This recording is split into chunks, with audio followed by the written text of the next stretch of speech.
Hello, hello. I'm here. Uh, Welcome again to Quoth Raven Lewis Bright Raven.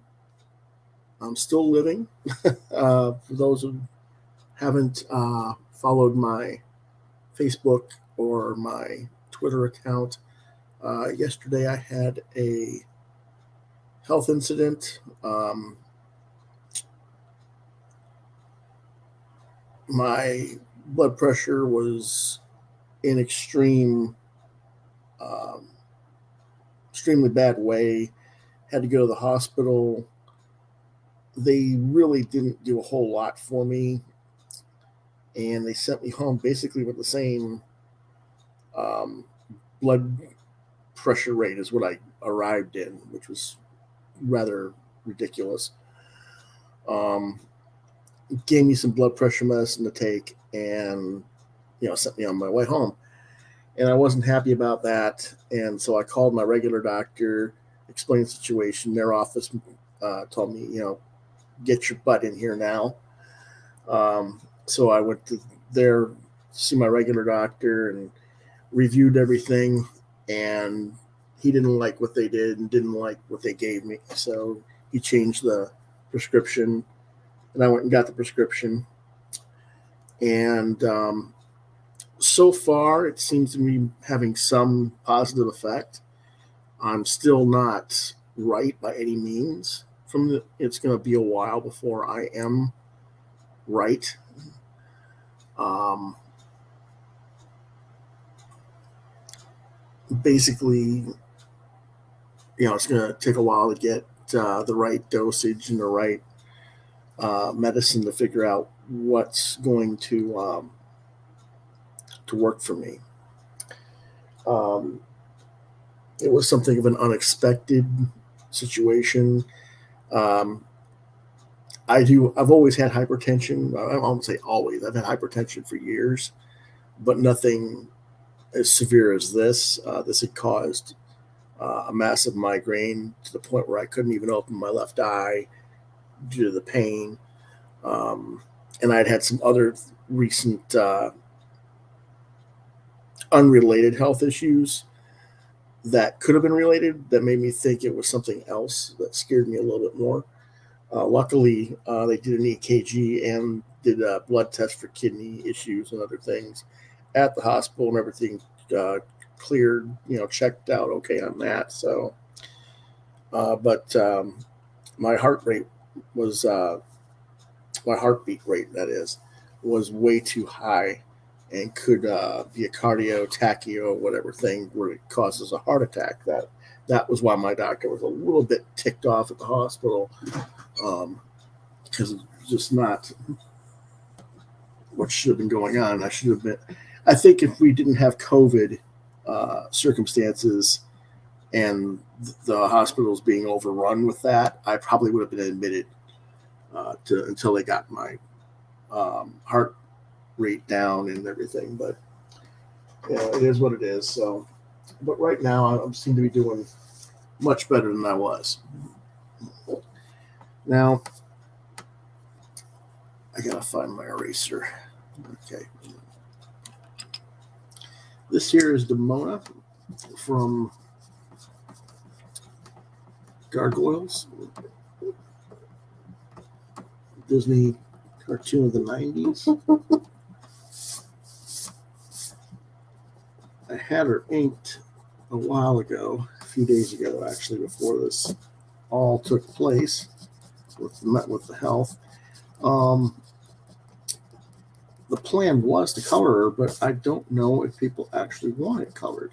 So I'm kind of wanting to find out what the deal is.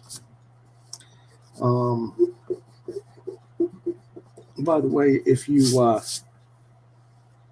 don't follow me on Facebook, please follow me on Facebook over at Lewis.BrightRaven, Facebook.com/Lewis.BrightRaven, to be kept up to date, because I don't always have the means to get on the YouTube channel. I don't get on the YouTube channel from my phone, but usually, even if I don't have access to my home computer, I can at least get on Facebook and sometimes Twitter on my cell phone and try to keep you guys up to date there, what's going on. But I'd like to know if you guys want this colored or not. So let's, let me know. We will get back into it if you guys do. If you don't, then we'll just go ahead and leave it as this. And I'll let you guys know how much it'll cost to buy it if you're interested in it. But let me know if you want this colored. In the meantime, this is an alien xenomorph that is fully inked as well, that I am going to color. That's what we're going to start with. And then we've got a Batman that's finished as well, but we've got some other things too. But let me go ahead and run the banner here real quick. I'm going to change what the banner says.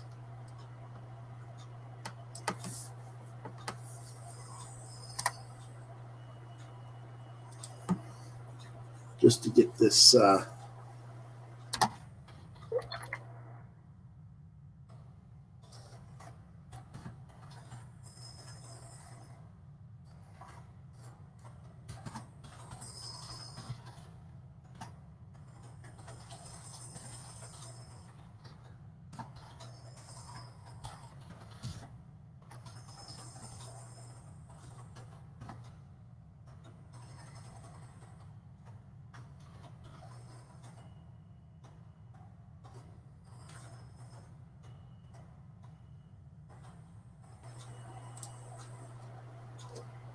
okay.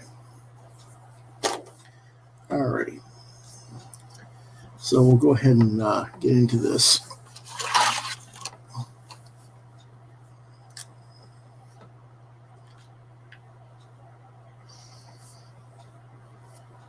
And I'm going to go real quick on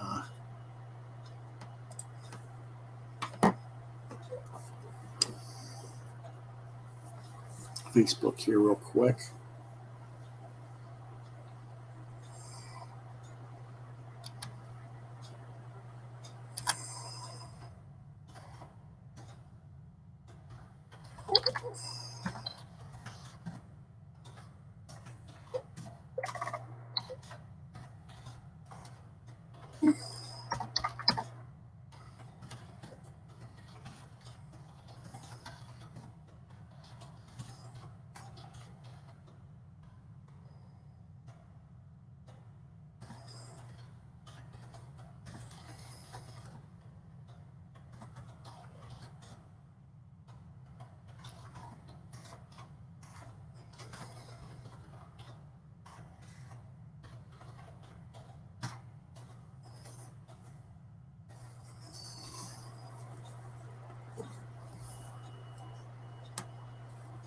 All right.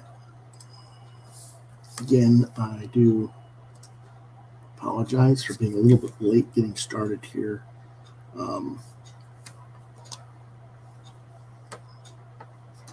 Was having a little bit of difficulty sleeping last night.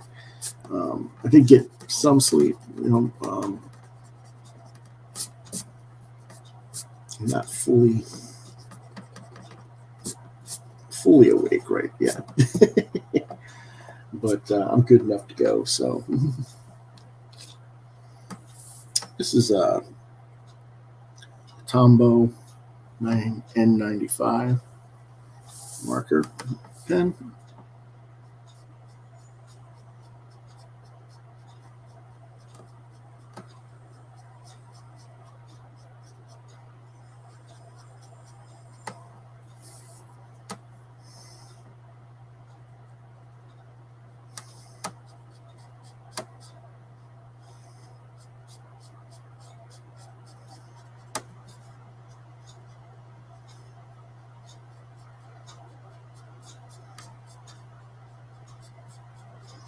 I'm pretty sure you can get these at Dick Blick or Michael, and I get mine at Michael's, but yeah, They're available at Hobby Lobby. They're available at Dick Blick. They're available at most respectable arts and crafts stores. If they're not in stock, they can be ordered.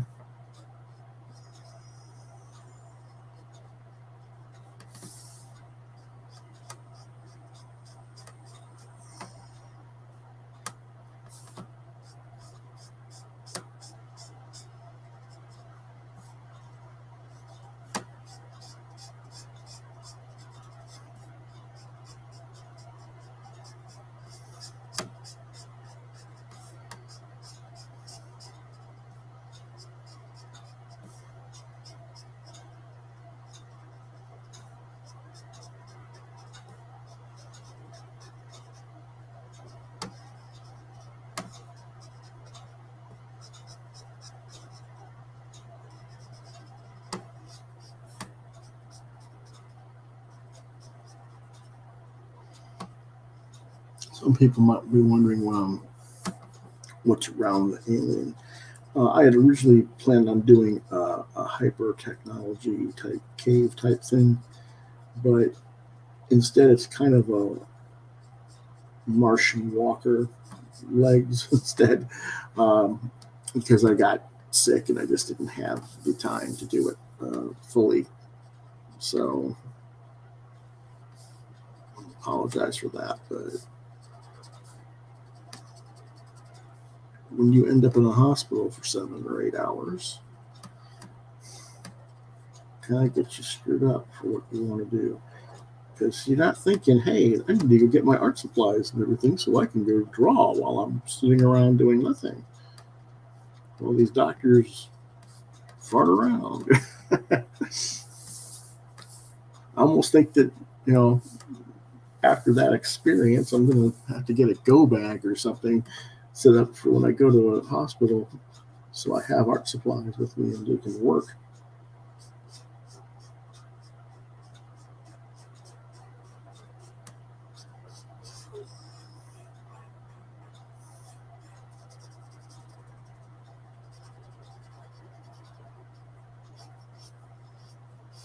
I know many of you are probably looking at watching football. We're getting here in the conference championships. We're getting in the into the season type thing. And for me, outside of the Big Ten championship tonight, see if Michigan manages to win over Iowa. Not that interested. I do want to see Georgia defeat Alabama and hopefully kick out Alabama out of the top 4. Not sure who all I'd want to see replace Alabama, but anything is better, I think, except better than Ohio State getting in again. I'd like to see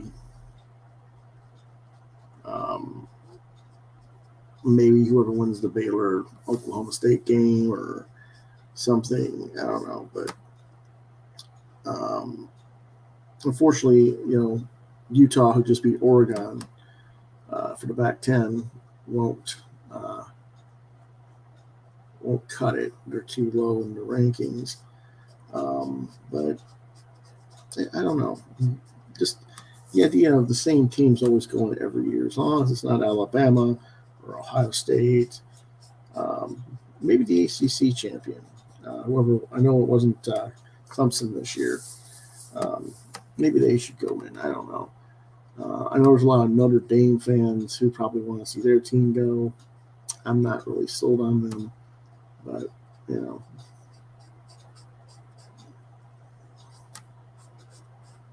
it is what it is.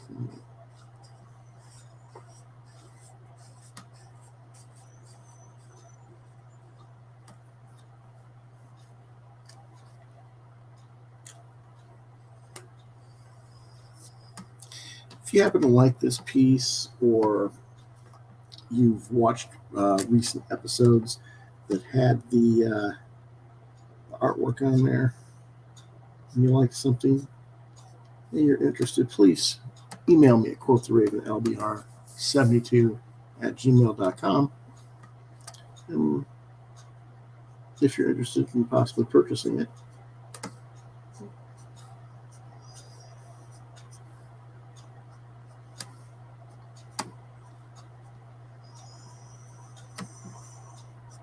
Let's see if we can come with prices or terms that you are agreeable to, and we can make a deal.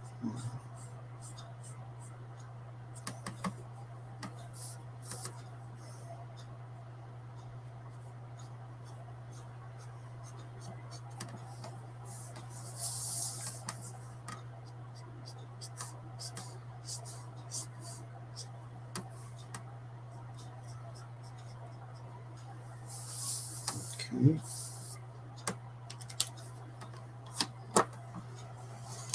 I got more Tombow dual brushes, as you can see. I'm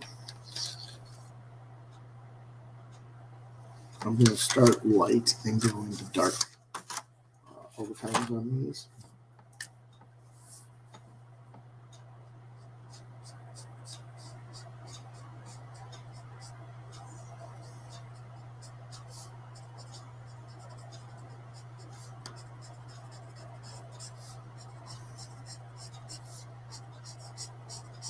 Now, I know some of you were expecting me to do a regular daily holiday sale.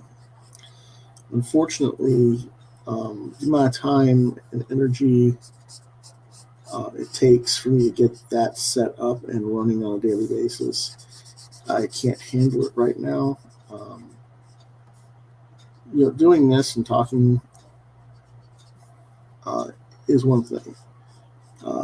Having to go through 50 to 100 pieces of graphics, setting them up on the computer in Photoshop, getting all that information up, getting it posted over to my Google Drive, and getting everything set up is just too much work right now, unfortunately, for me, given my health situation.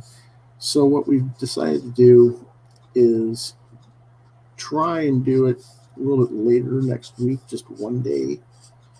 And we're just going to try and go through all the portfolios that I have from the vault, and just like put the camera on the vault and just show you guys what's in the camera, in each portfolio, and let you know the prices that way. That's the plan. I don't know exactly which day later this week, or next week, I should say. This upcoming week, just yet. Probably Wednesday or later. Simply because of what's going on with my schedule. I'm going to have to go visit my doctor again on Tuesday for an update, which was my actual doctor's appointment to begin with. I was kind of waiting to visit my doctor and have him check me out and everything to begin with when I had this little setback that was not fun. But,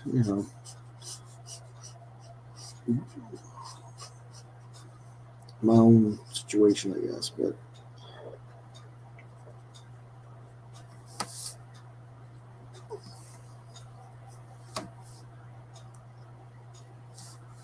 and if you like this particular piece, or you like other pieces you've seen me draw, or will see me draw later today, do me a favor. You can always commission something if this is too big, or you want the xenomorph, but you want the xenomorph fighting a predator, or you want a xenomorph versus Ripley or something. Please, again, contact me at the email address you see on the screen, quothravenlbr72@gmail.com, and we can discuss terms.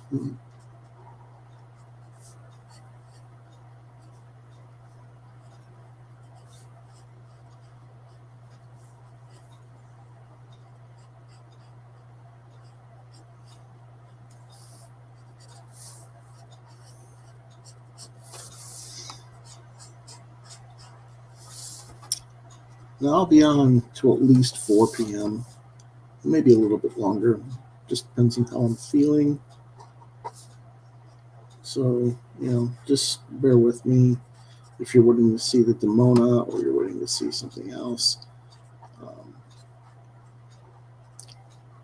I'm not going to rush through these, partly because there's no sense in doing that for the quality of the work, but also because health-wise, I can't stress myself to rush to finish on things right now.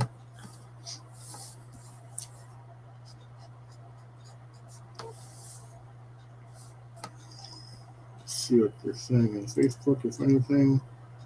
And nobody is. Okay, not exactly a surprise. But yeah, a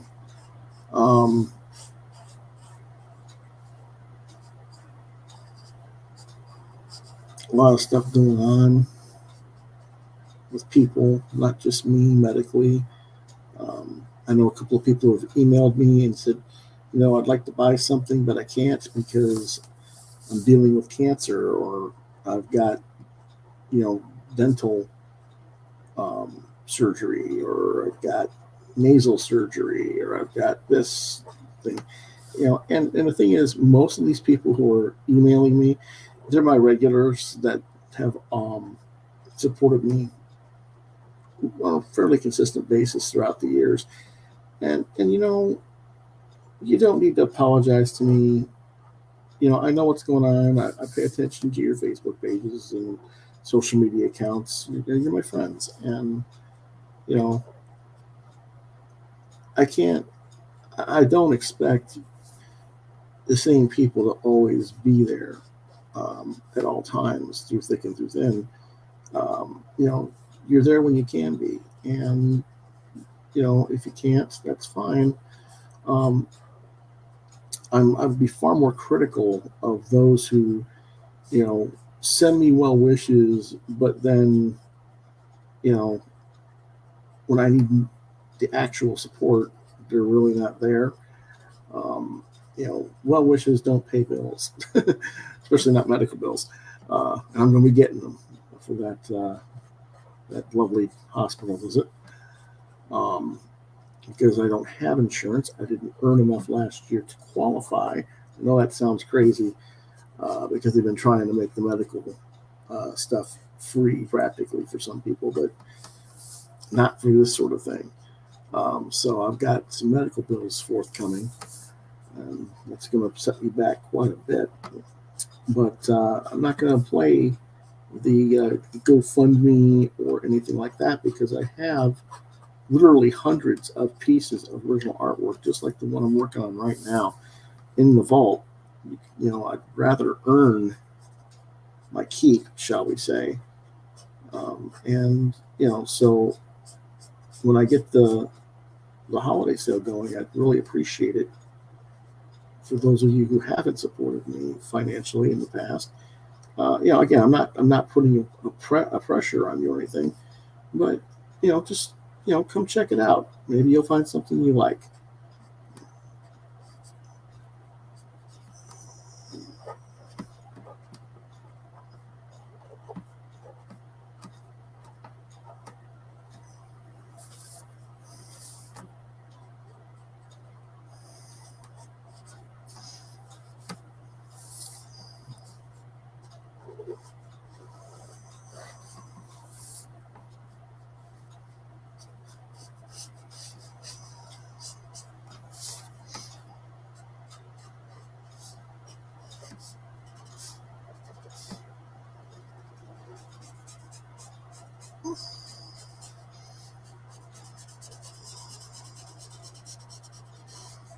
Again, these are combos. This is an N89. I'll come back with some other colors over these. It's, process light to dark.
What other circumstances medical? Yeah. Um, Obviously, the blood pressure thing is not something that just pops up, and it takes time um, to develop. Um, like I said, we've been aware of some hypertension issues. I've been, a little bit high blood pressure, but not enough for medication um, over the past few years. I've had some PTSD type issues due to um, losing my home and going homeless a number of years ago. My brain's never quite been able to, you know, put that in the past. I've always got that in the back of my head of, you know, that could happen again. So that's part of it, and it is It does. They've actually, said yes, it's a form of PTSD. It's a post-traumatic syndrome doesn't have to necessarily be a combat warrior, type thing. It's just any kind of major traumatic circumstance in your life. And the circumstances around us losing their home was quite ridiculous at the time. I'm not going to get back into that and discuss it here, but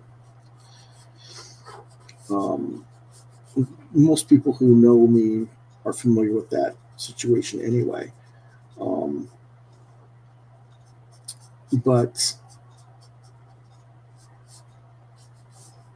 that's been an issue, and some other things have come up medically because of that.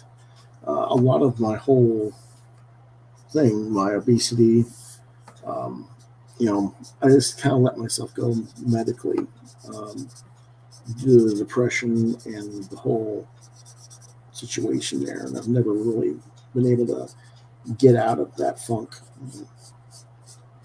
So that's, a major contributing factor to it. Like I said, we've known that there was something going on. We just didn't. It was never anything as serious as what transpired this past few days. Now that it has, it's something that we have to, definitely get corrected, and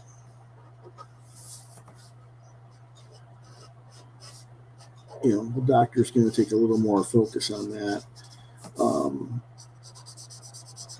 I don't know how much life changing that's going to make for me.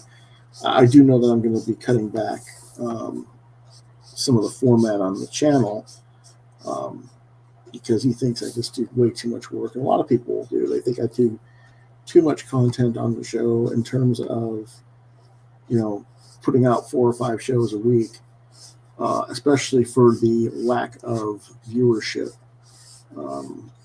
If it's not something you're enjoying doing because it's more work, you're not getting any money for it, which this channel doesn't really generate all that much funds for me at this point. You need to get some subscribers for that. Please hit the subscriber button below if you would. If you haven't already, then become a subscriber. But yeah, that's kind of the situation with that. So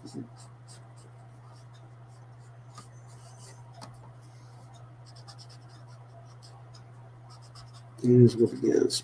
So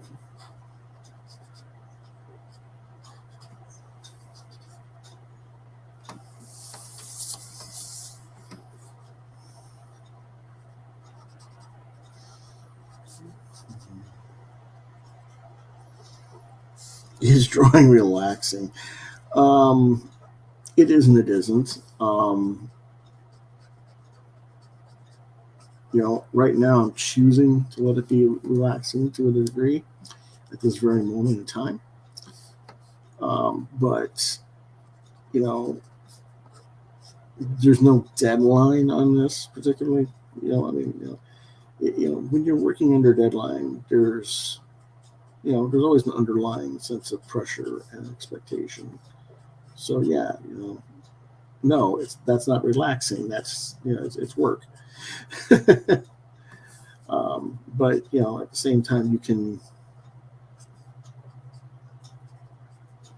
choose, I guess, for lack of a better word, to not let it stress you out, and that's something that I've got to work on um, moving forward as well too.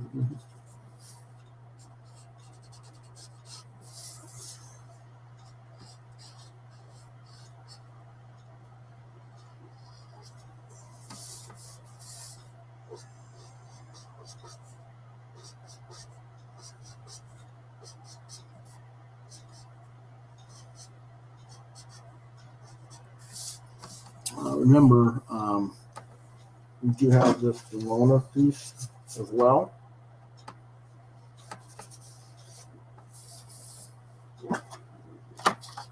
Demona from Gargoyles.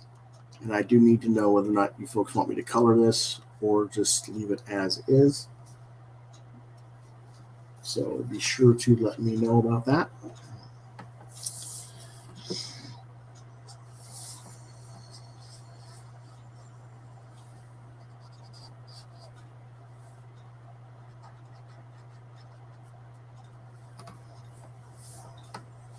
As I continue to work on this alien xenomorph.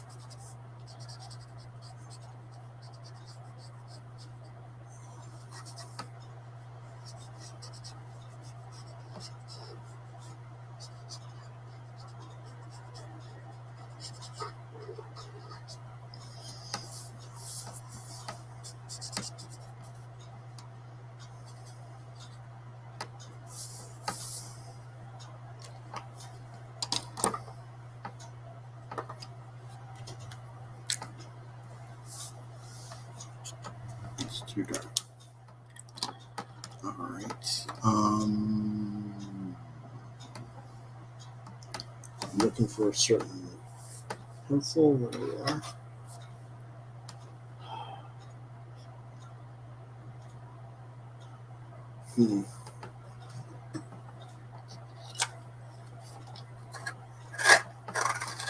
While this gray is being an undertone color for the alien. Pardon me.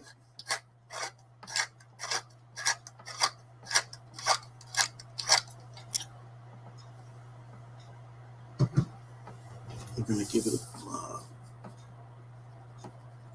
a navy blue over the gray.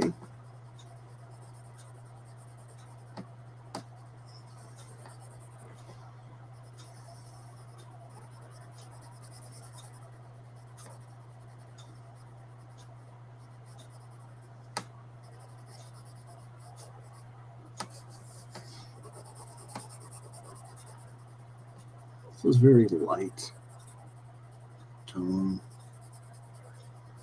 And again, I'm going to be going over this as well.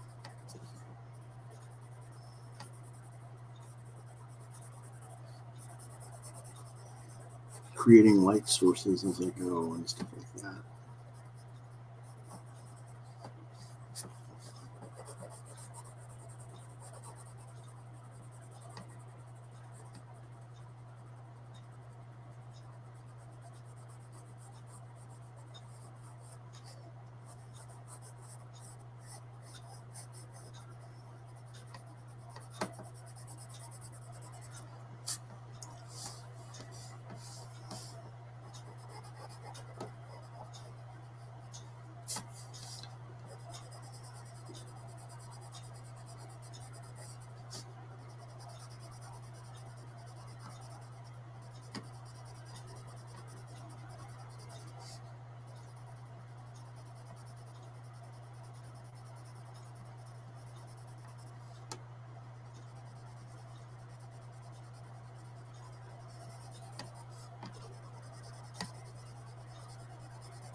Why aren't I using Copics? Well,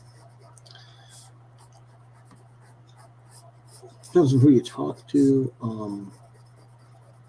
Some say that the Copics aren't archival enough, that they'll fade out over a period of time, depending on if you put them in sunlight.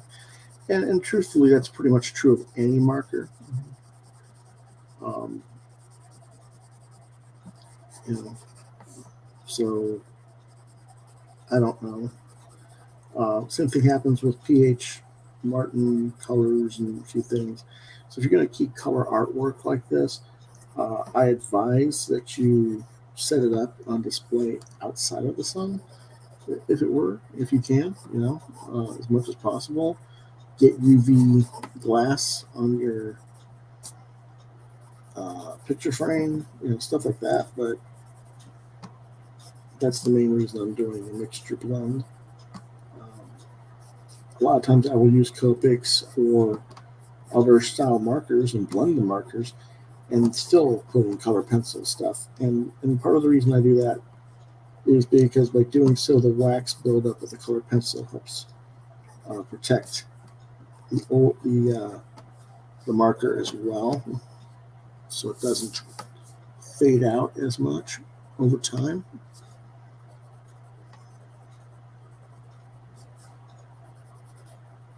Even if it's overlaid marker over the color pencil.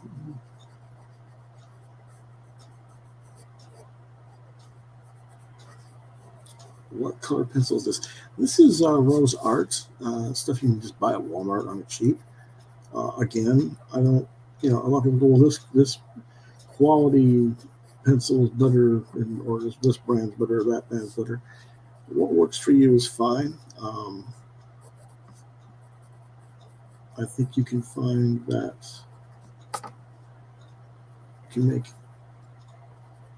most tools work in quality and get a quality effect once you learn how to use them correctly.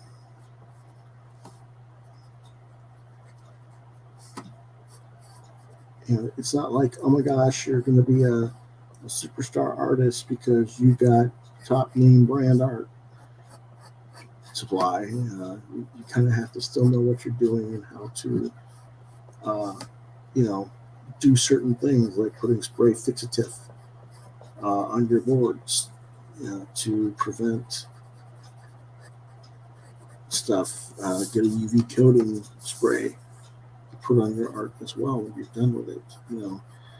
There's other things there to do, and it costs a little bit more money, but if you are doing that for your customers, I think most of them are willing to pay a higher dollar, knowing that you've taken the time to do that. And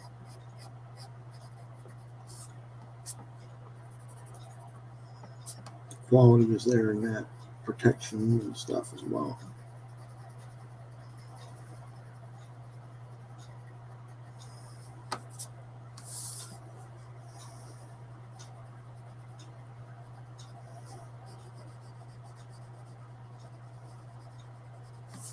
It's kind of like that video that I did with Aaron Lopresti a couple weeks back about packaging comics and packaging your original art and shipping it out there. Why and how we do it a certain way, or why you should, because so many people these days, just toss it in a Gemini mailer or toss it in a bubble wrap thing and ship it out, and I get the product and it's damaged, and you're spending good money on product.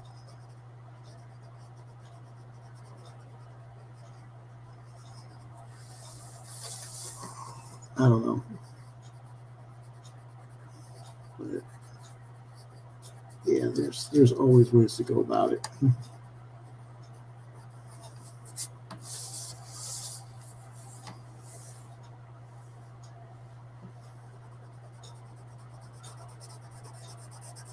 am I going to take a break from doing reviews? Probably, but I don't know exactly how we're going to go about doing it. It's still something that's in development.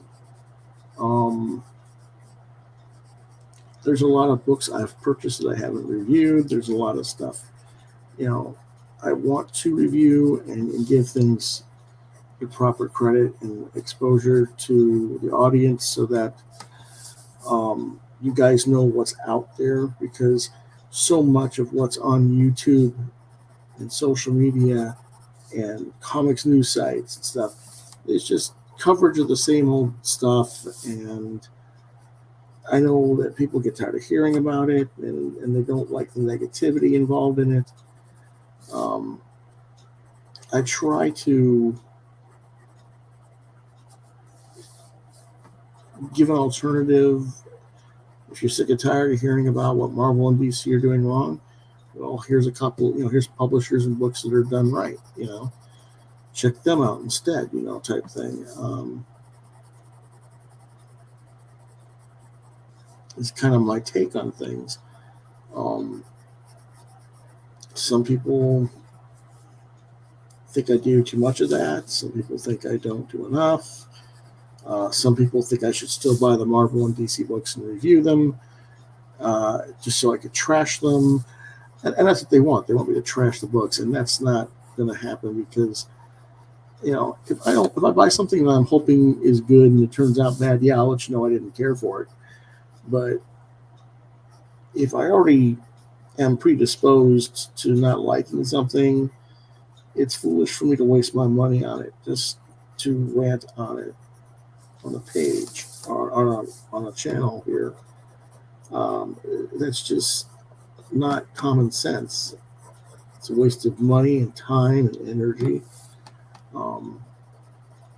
But a lot of people do that. It's almost like a badge of honor for them, and they kind of expect me to do the same, and it's just not worth my time. I'm sorry. At the same time, I don't feel the need or pressure to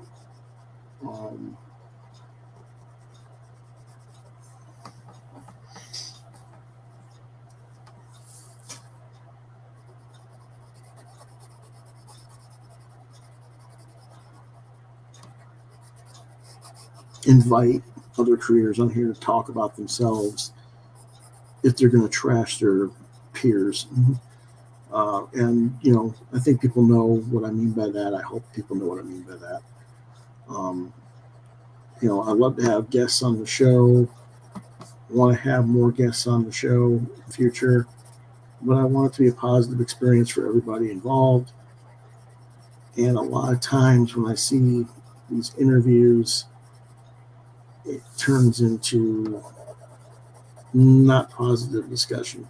It just depends on the channel, of course, but a lot of the stuff that people send me links to just isn't psychologically healthy, in my opinion, I guess. And I think that's also a contributing factor to my blood pressure, because it does get to me when people send me links to, hey, go watch this video and give us your reaction to that. We want to know what you think about what so-and-so said about such and such, or we want to know, do you agree with, what this person said or whatever. Now, a lot of times, they're trying to do hot takes, controversial takes, to not just spark up discussion, but really just to be like shock jocks on the radio. And I've done that a few times on my channel. I'm not going to say I've never done that, but usually it's because it's genuinely something that bothers me. And I'm not saying that those other people aren't genuinely bothered, but when they go back to it time and time and time again, and make it a constant theme, I think it's done more for the channel views and likes, rather than it is something that they just need to get off their chest and rant once, and you've discussed it now. I try to do it where I just talk about it once, and okay, now you know my view. Like Comicsgate. Everybody wants me to talk about Comicsgate constantly. It's like, why? But I'll address it one more time eventually. Not today, obviously, but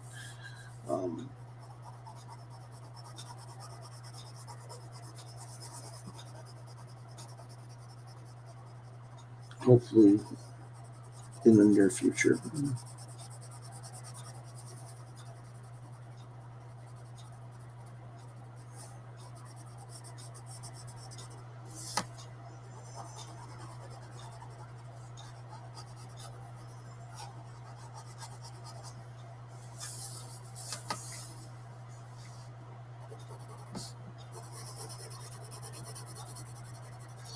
Another question for those who watch this live or on the replay. My opening theme music. I don't know. Does it bother people? I do notice that, when the show starts, I might have 3 or 4 people lined up to wait to see, and then all of a sudden, by the time I'm through the minute of music that gets you into the lead, they've disappeared. Is the music that disruptive, or is it too loud, or is it something that you guys just don't like, or is the sound of, is the length of the intro music too long? Give me some feedback on that. And I'll make adjustments. But I need to know what people think. Maybe that's a contributing factor to some of the lack of views on the show.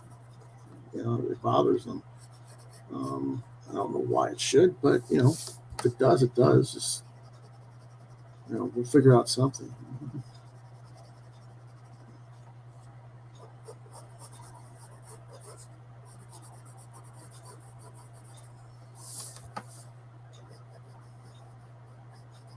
I know some people have wanted me to do the video intro, with graphic video and stuff, and cartoony video. And I wanted to do that, and I tried to get it done, and I kind of got screwed by the person I hired, and I haven't gotten around to getting that corrected and fixed so that I could do that. Hopefully next year, we can get that dealt with. I don't know.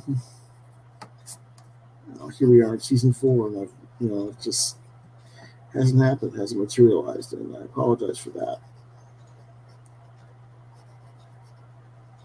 I can get the right people to do it for me, and I can get the right situation for me financially to afford it all, and understand I'm not going to be cheap about it. I want to get it done right, so it's not like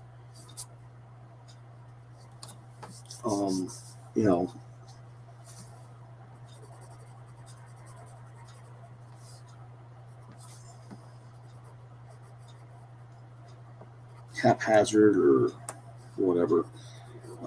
Just didn't have it. And the guy who I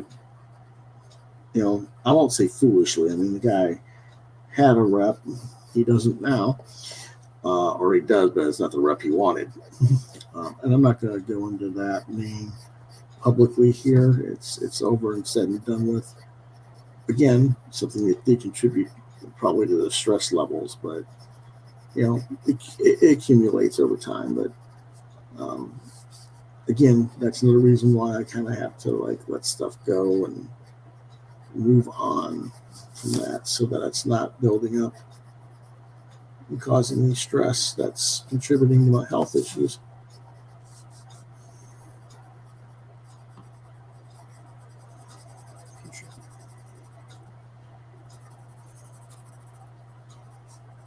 Will you bring live draw artists on your show? I've been trying to, just haven't been able to get a good um, time for people. So, maybe we will down the road. I'd like to, just, have fun with it and stuff. If you're a fellow artist out there watching, let me know. Maybe we can figure out something.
Well, so far I haven't had anybody talk to me about Demona.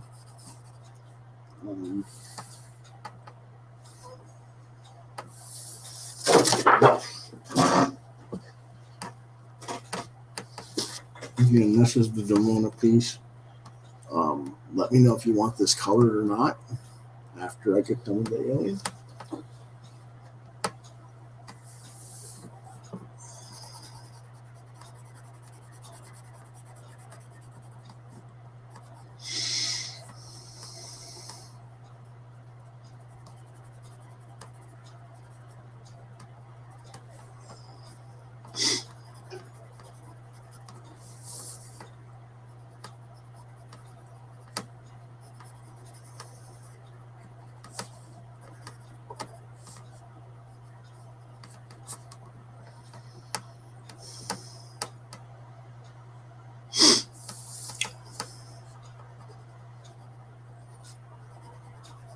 Am I still doing store appearance? We'll get into my sponsor and for the show and stuff like that a little bit later, but technically, currently, yes, but things could be subject to change depending on what my doctor says. He might not want me to go to the movie theater to do the Spider-Man event for the movie, based on what's going on, or he might say as long as I'm, careful or whatever. So, does this make me more acceptable to COVID? Well, I am vaccinated, so hopefully not. I mean, I imagine if I got it, it would mess me up worse. I'm having a heart issue right now, but let's just kind of, be positive and hope not. But that's not an issue, and I don't have to deal with that possibility.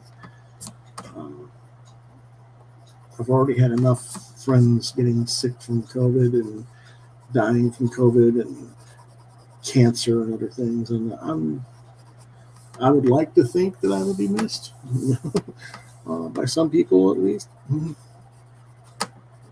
But and I really don't want to leave my key behind.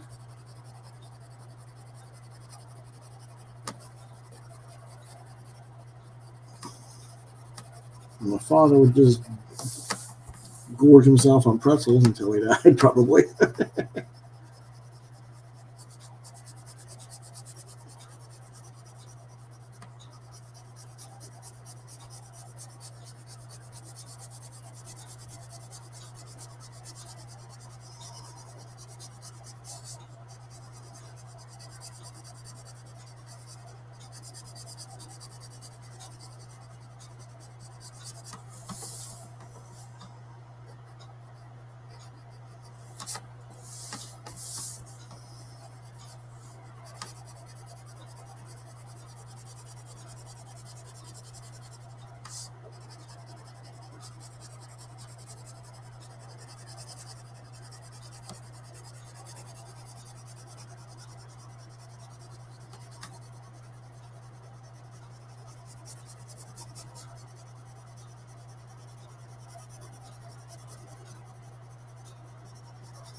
Okay.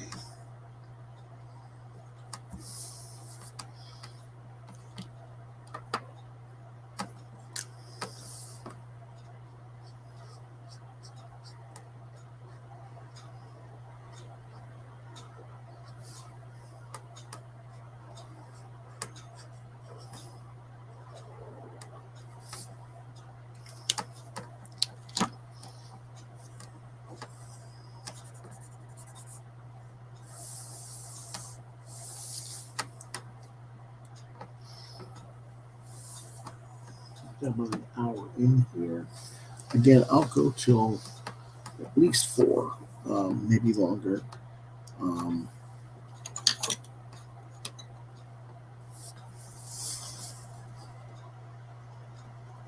going with a little bit of purple tone here now.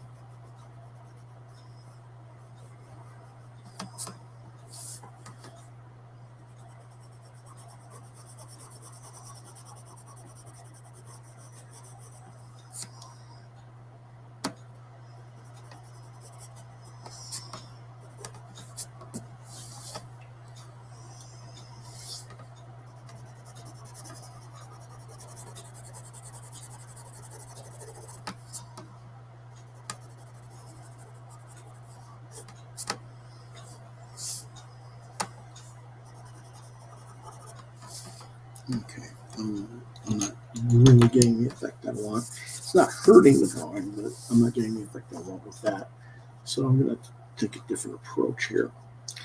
Let's see. I don't want to do that because that would do that. I guess I just go back to the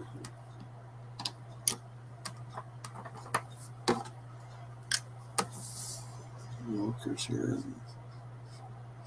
Yeah, that's better.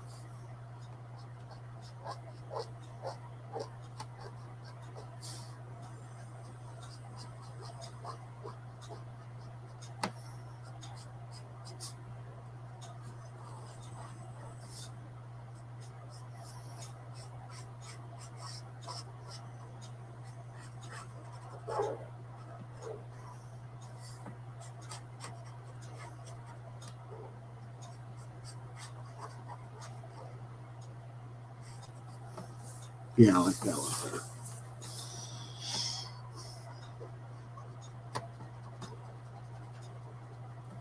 I might need to go a little bit darker in certain areas, though. I'm going to go with this brush here.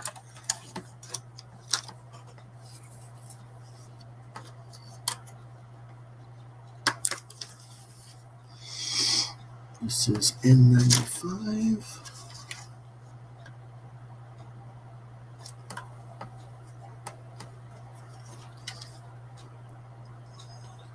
Okay.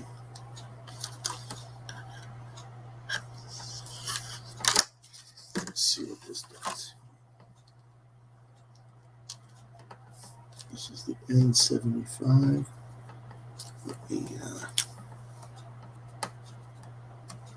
Yeah, I think that might work.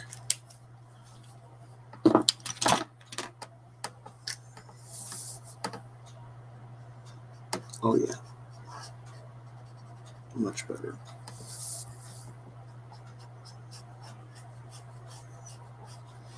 This blends right over colored pencil. Smooths it out. And yet you still have the texture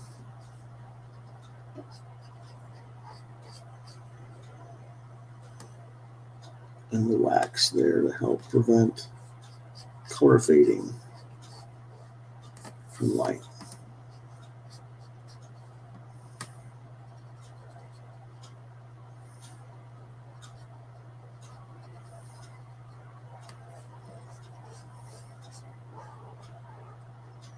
You do have to be careful with it. You gotta take your time. You can't rush it.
Again, it's a layered process.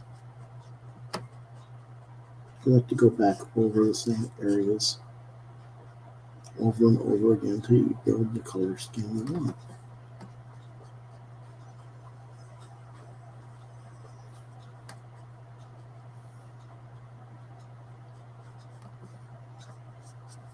And you kind of have to learn how to do it.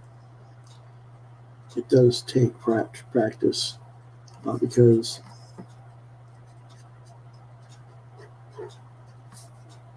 if you put too heavy a layer of colored pencil, for example, your markers won't get absorbed over them.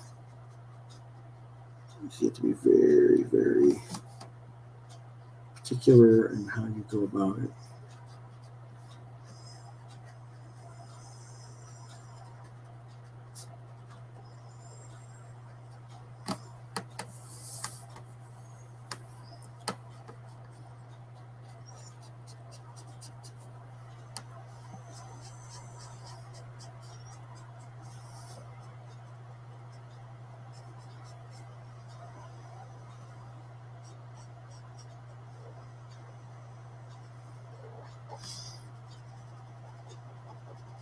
What comics have you worked on?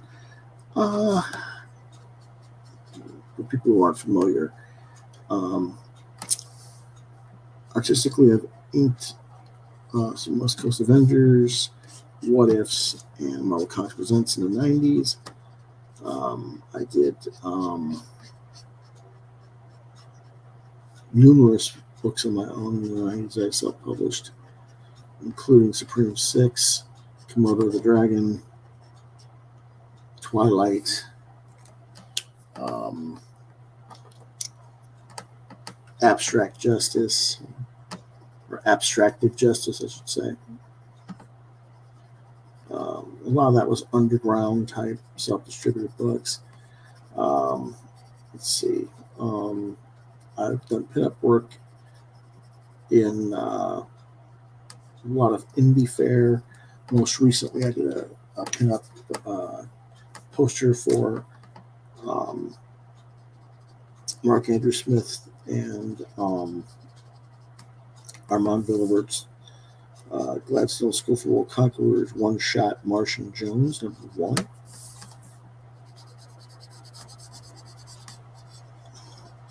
Let's see, that was almost a year ago, actually, but it was a year ago. So it's been a while since I've had something out there, but yeah.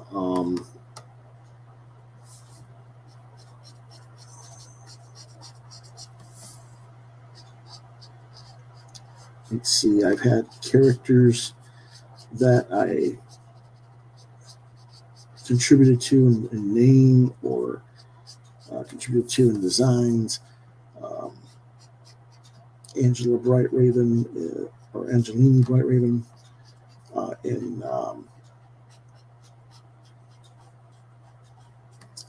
Carl Kiesel's Impossible Jones series.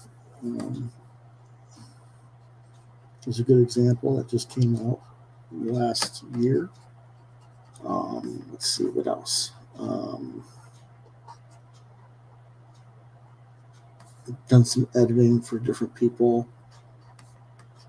but I know most of you are looking for your artwork, and you kind of have to go back to the 90s for my old stuff, really, and it's not easy to find, and I know that. So that can change, maybe in next year here, and I start bringing stuff back, hopefully. That's the plan. Had been the plan before I got sick with this heart situation.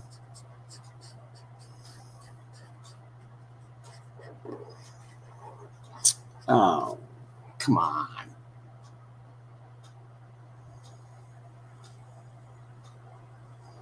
I'm not even going to address that. Someone just asked me something rather corny.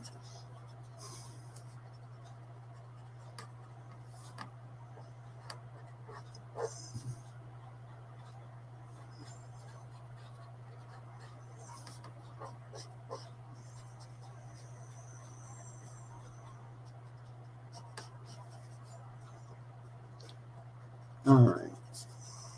We're slowly but surely getting to the look I want for this. This takes time.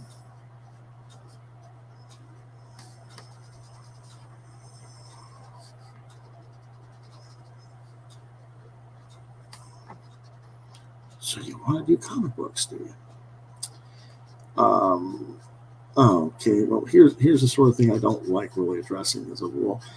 Did you recently watch the Professionals episode where they were talking about can you make a living in comics? I tried to. Um, they kind of missed the mark, in my opinion. They're talking about certain things, but it has nothing to do with whether or not you can make a living working in mainstream comics.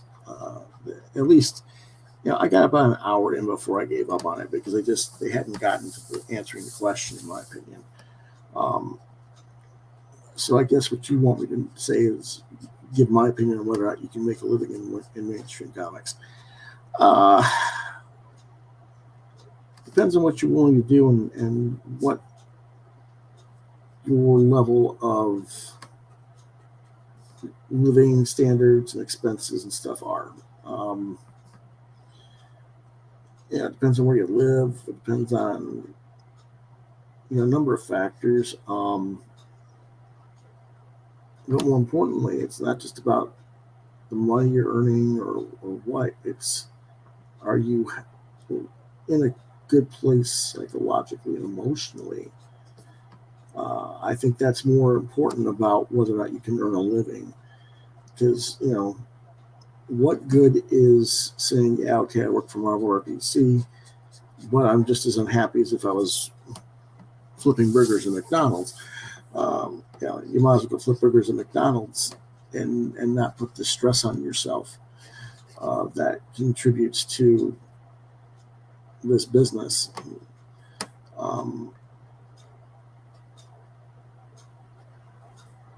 In that regard, but anyway, can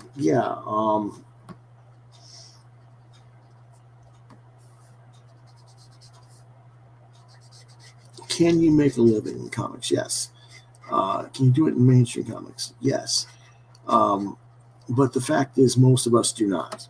Most of us who are even the top guys, they're not comic book only. They're entertainers, and they're using multiple platforms, multiple media markets to earn a living. Whether that's doing film and television writing, whether that's doing video game writing, or character design and video game work, or storyboarding for animation, or storyboarding for film. A lot of comic book artists do that as well on the side. We do character design for toys. We do character design for models. We do character design, for other things that have nothing to do with the comics. A lot of people who have never worked in comics have worked on the Marvel and DC characters for decades. It's just that they've done it in licensing. I've done a lot of licensing work featuring Marvel and DC over the years. So, but I've never worked on an actual DC comic. So there you go. But, so you can earn a living in comics, so to speak. I use air quotes there. So, it's just, as far as, but if you are saying, okay, I only want to work on comic books and only for certain companies and stuff, I don't know, that's a little bit beyond realistic expectations, I think. But,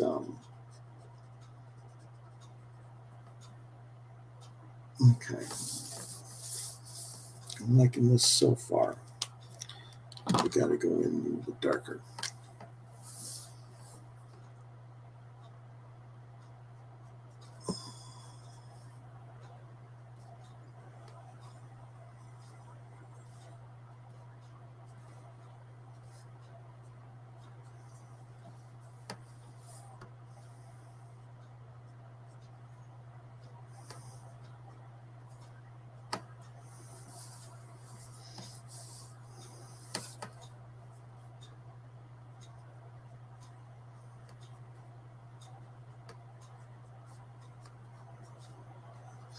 But what the bros were talking about, a lot of it was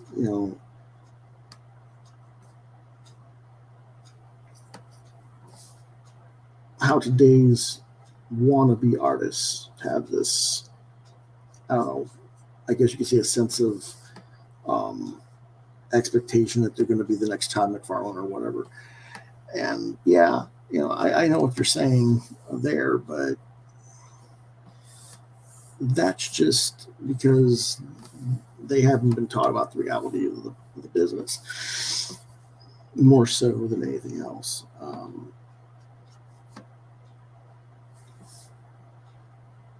If they taught what really happens and stuff, and tempered your realities of what to expect in the business, I think a lot of people would change what they do and think about it. So I don't know.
Do I think that publishers are paying a fair wage?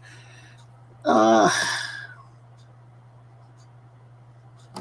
Depends on who it is and what the situation is. People need to realize this isn't the 80s. We have a different market now where you're dealing with a global market, global competition. And yeah, a good, solid American based artist might be able to do work for a certain thing, but the publisher can go to Brazil or the Philippines and pay a much lower rate and get, if not comparable level of work, good enough to their mindset that it's not worth the extra investment to pay for the American artist. And so that's been a factor in who gets work where and how often as well.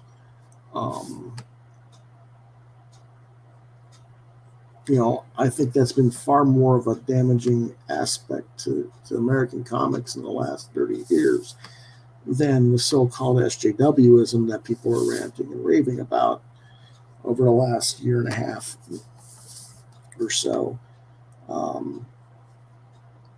Not because foreign artists are bad by any means, but the reality is, for those of you who are American-based artists who aren't getting opportunities, or you're a veteran and you've had opportunities, but all of a sudden your work's dried up, that's more of a contributing factor, I think, than people care to accept or acknowledge.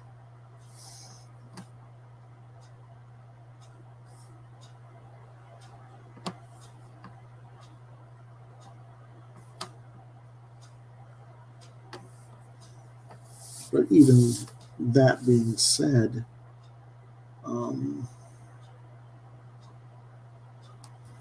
you kind of have to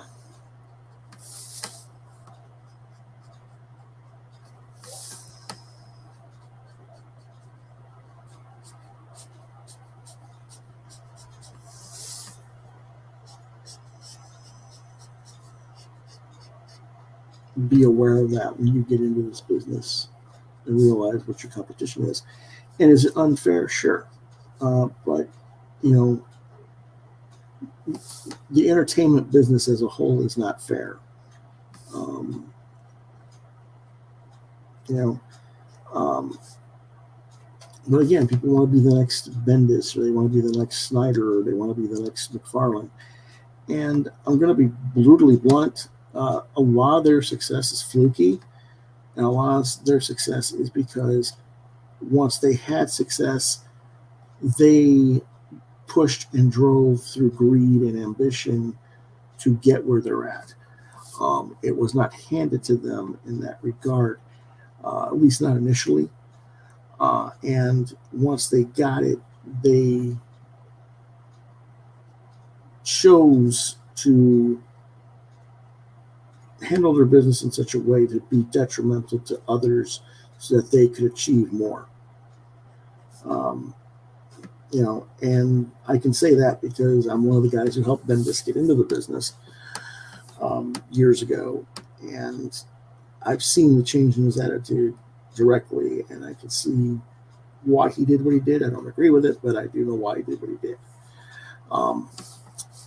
It is what it is. You have to make those choices. If you're willing to make that choice for that and it works for you, okay, but understand you're going to get criticized for it. And all those guys have been criticized for their actions at times, and justifiably so. But, a lot of fandom doesn't really get into that and understand that part of it. So,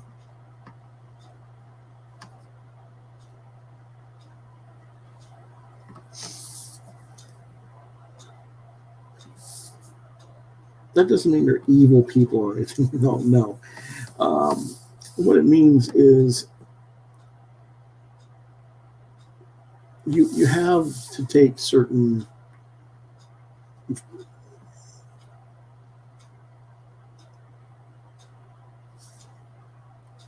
a lot of people have success by doing so at the expense of others, I guess is what I'm trying to say. And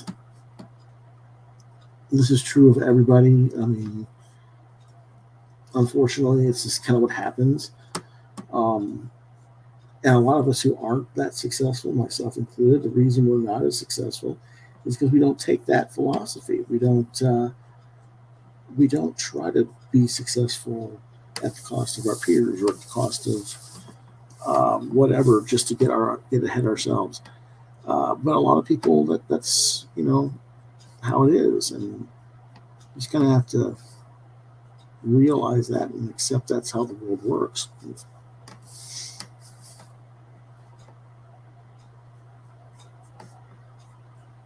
You don't have to like it, no, but and you can always be like me and say, well, I don't support those creators anymore, or I don't. But at the same time, you don't have to wish them dead or anything either. So.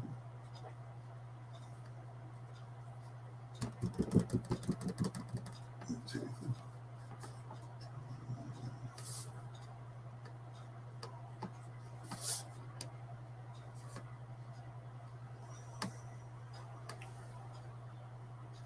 Now someone's watching, apparently, on there. Hello there, whoever you are. Feel free to say something in the chat. Let me know what's going on. And since you're here, or not, they've left the room.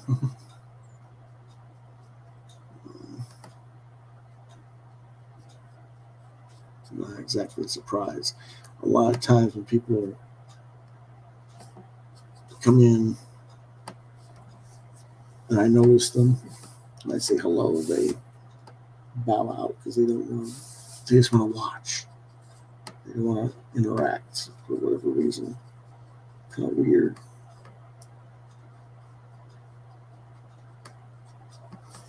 I don't know why that is, but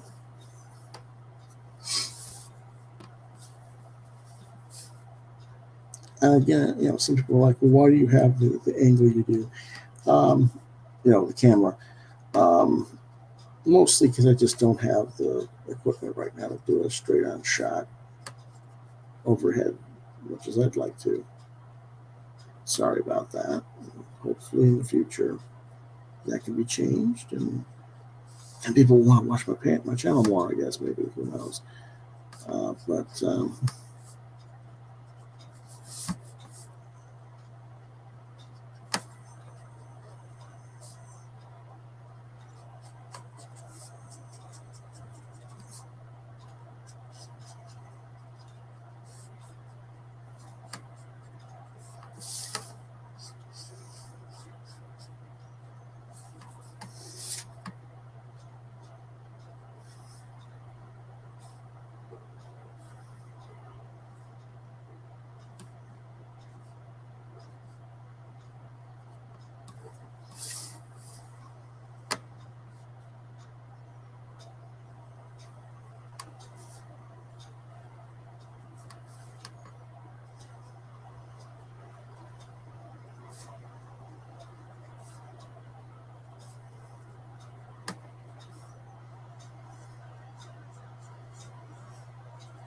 what's on? Okay. For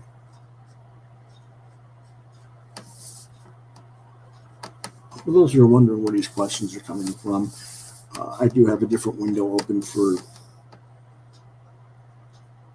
a different chat that sometimes from Facebook, they're not in, they're watching on YouTube, but they're talking to me through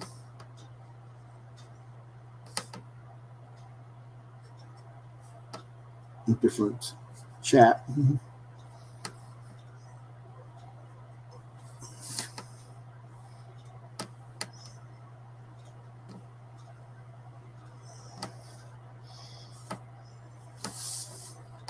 And they ask me,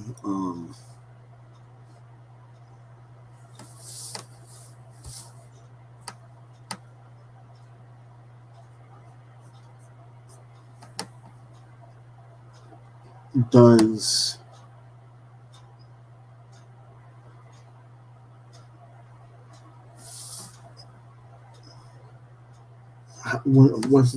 what is it that makes the foreign artists more easy to work with than the American?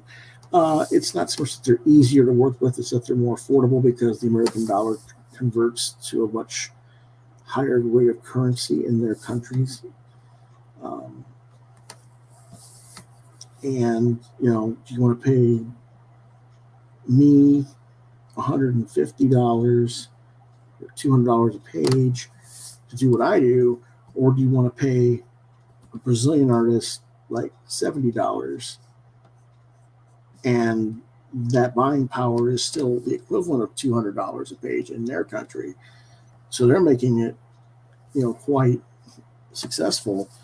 And Marvel or DC or whoever's getting what they want at a fraction of the cost it would cost to hire me. and American artists like that. We just can't lower our price rate to be competitive in that level because we're just, first off, we don't have the economy to do that, and secondly, we wouldn't make enough money for a living to do that, and secondly, it's kind of like devaluing ourselves anyway. So, if it means I got to go do work elsewhere where someone's willing to pay me what I'm worth, fine. That's the way it is. And I think that's something that a lot of people don't really understand that. But that's just one aspect of it. The other thing is a lot of people don't understand that we do other jobs. Most everybody in comics does. Like I said earlier, a lot of them are teaching artwork or teaching, writing in different levels of college and art school and stuff like that. And so we've got that going for us. We have, I've done that. I've taught creative writing. I've taught English as a second language. I've taught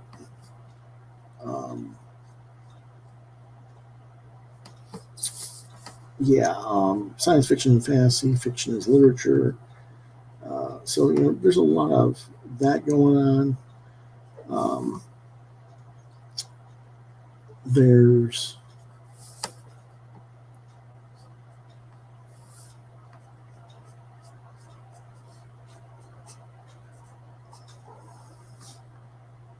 other jobs that you can hold. As I mentioned, a lot of licensing work or Hollywood work, if you will, that pertains to comics or is related to comics in some form or fashion. Or at least you can work on the characters from comics while not actually working on comics. And most of us do that at some point in our careers, usually all throughout our careers. So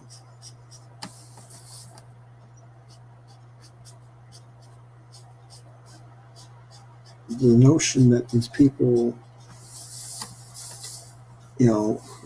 these supposed fans and wannabe artists who think they are going to be the next Todd McFarlane or whatever, McFarlane, a good 40% of his money, if not higher now, it's probably closer to 70% or 80% of his income comes off of the Todd toys. It doesn't come from the comics. So he's certainly not doing comics work per se. He's too busy doing toy design and other related business. I mean, he does do some comics, but nothing like what he did when he was in his so-called prime.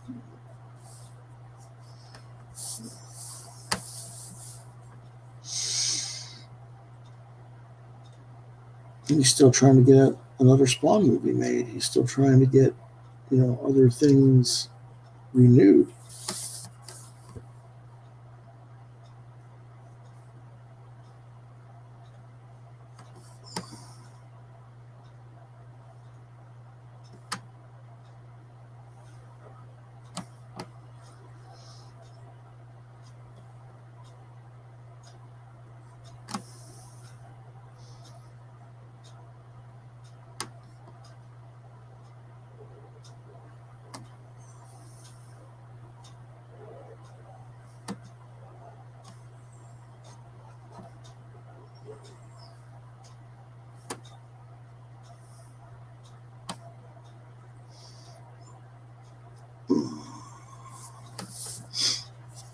Okay.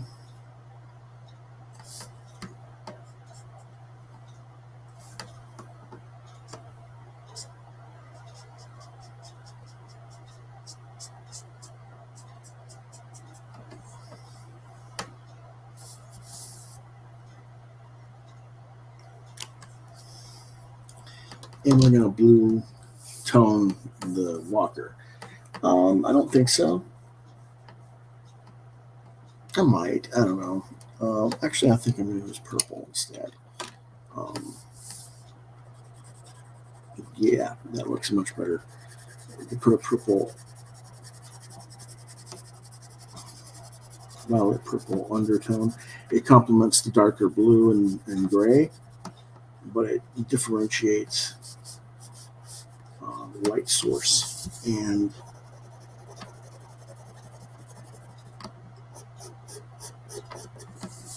I think that the darker tone of the thing without the purples helps differentiate the perspective on it too. So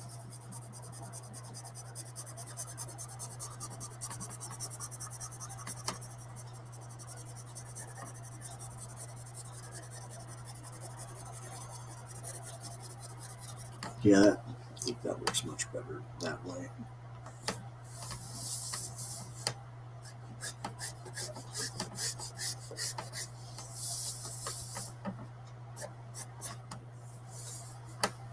All right. I need green. It's light green.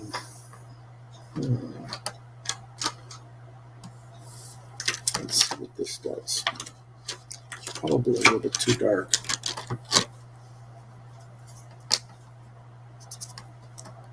Well, maybe it will work.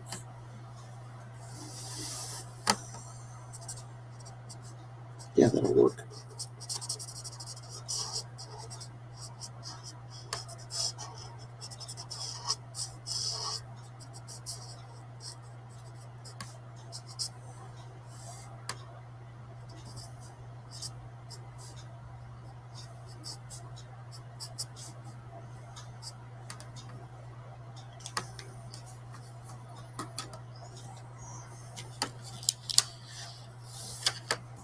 Let's see if I can get a.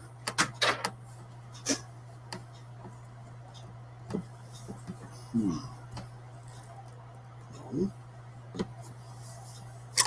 Over here. A little bit of lemon yellow. Get that acidic green. I know it's more crystal clear in the films, but I think it's best to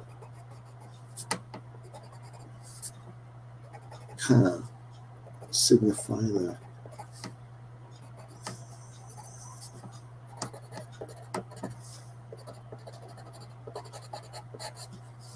acid of the teeth.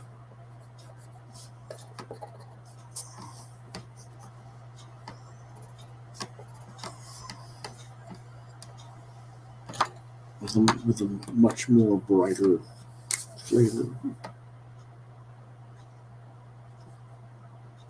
And you just offset that with the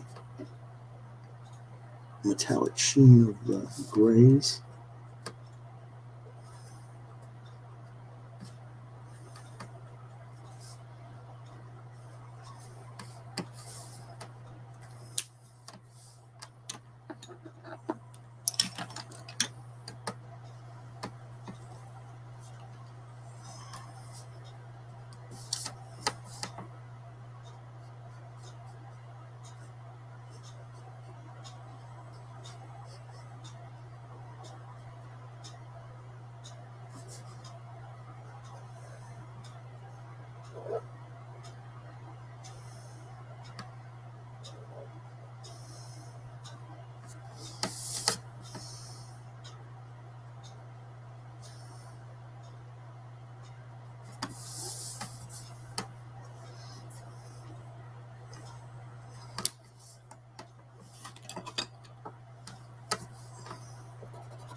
I kind of want to get a.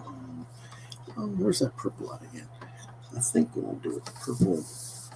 We can put a little bit of purple in here. begin to do some overtones and highlighting.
What gave me this design, because it's not canon of the Xenomorph apparently. I don't know, I've just always done a little more mechanical type stuff when I do a full body Xenomorph. I don't know, this is how I do it, my interpretation. Hopefully you guys like that. If you don't, well, I understand, but artistic license as long as it's recognizable.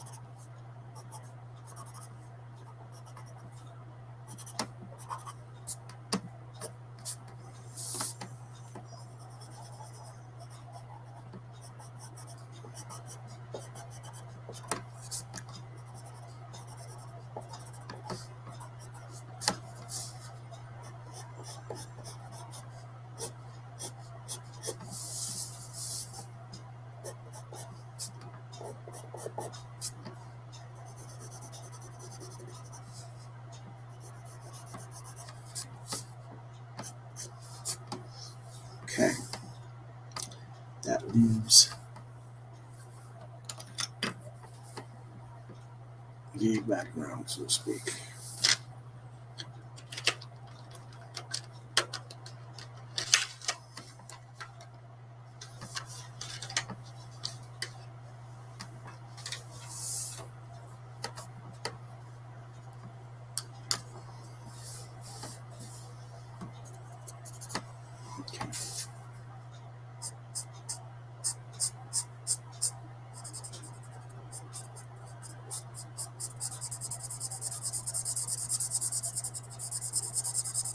Guess I'm just throwing straight markers.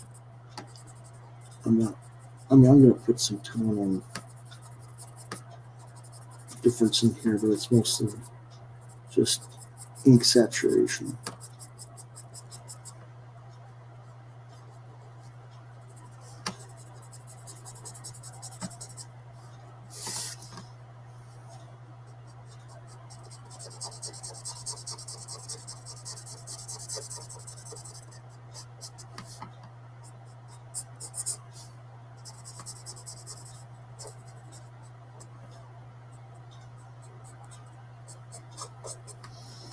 Am I going to color sky? I guess I kind of have to, but I don't really want to. We'll see when we get that far. What you guys think?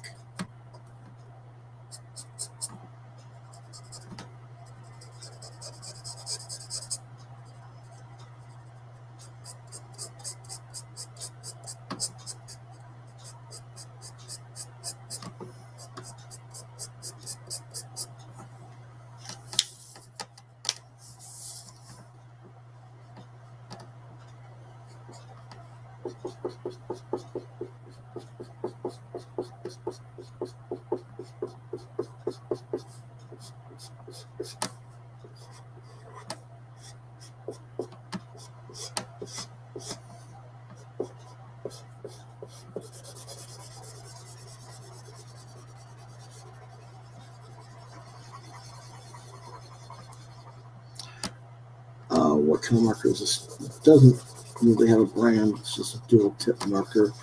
The coloring with yellow ochre at the moment.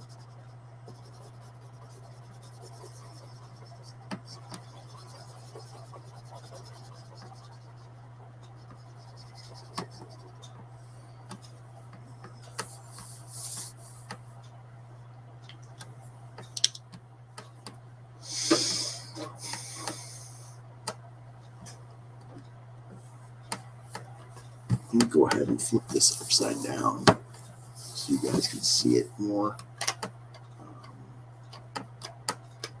What I'm doing with the background here.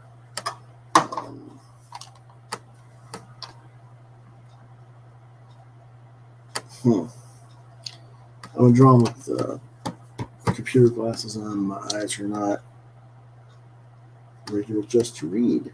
I have to change glasses. No biggie.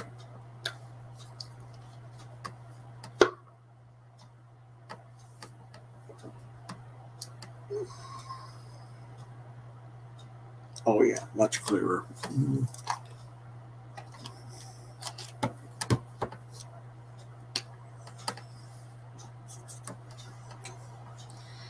Now I'm going in with a mocha.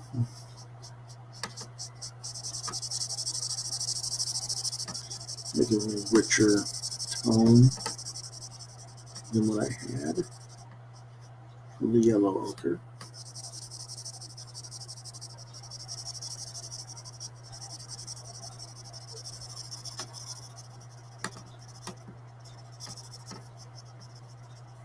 And I can kind of give a sandy rock tone to it this way. And I don't even necessarily have to fill in everything perfect.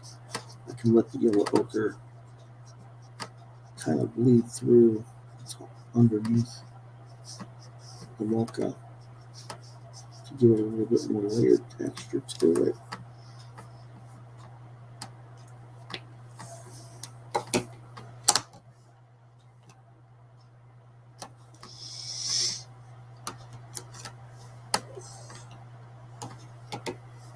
Throw in a little apricot.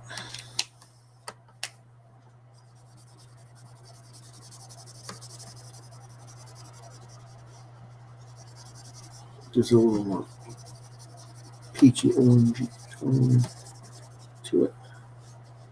And again, this kind of gives you a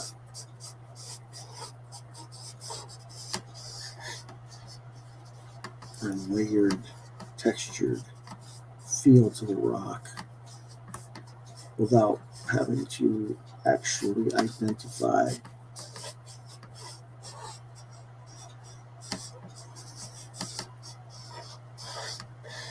shade and tone literally with the line art.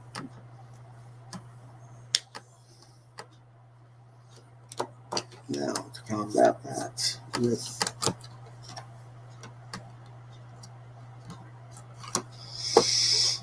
and go back to the mocha on this other side.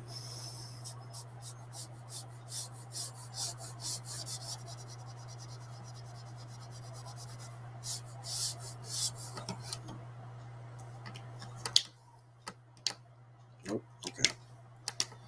I thought that was the side I had to use.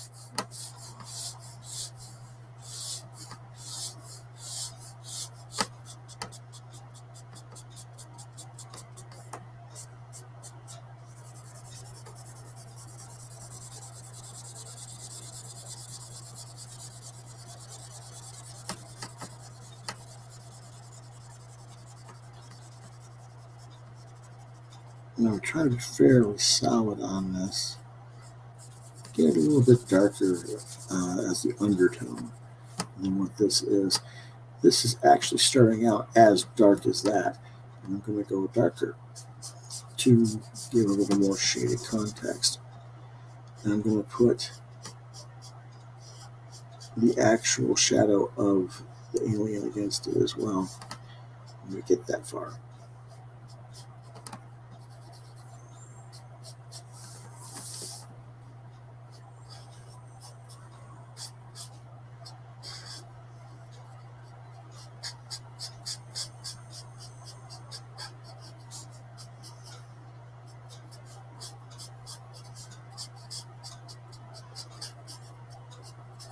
Yes, also the shadow of the Martian walker, if you will. It's behind them.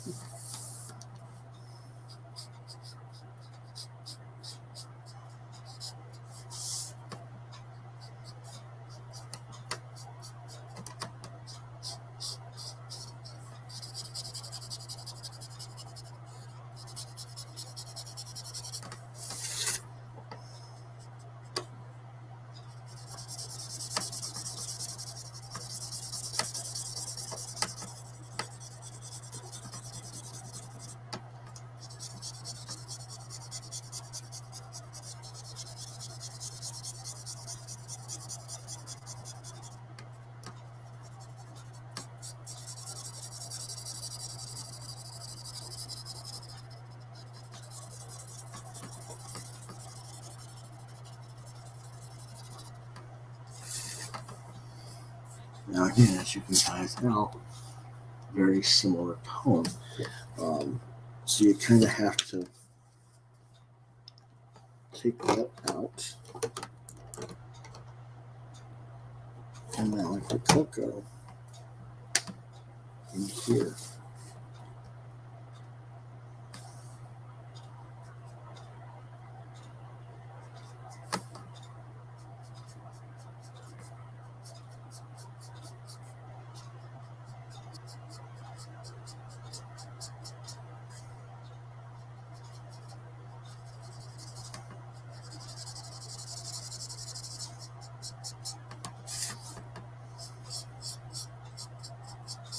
And again, you have to kind of do it in layers.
All right. I can still put a little bit of on here as well as it darkens up.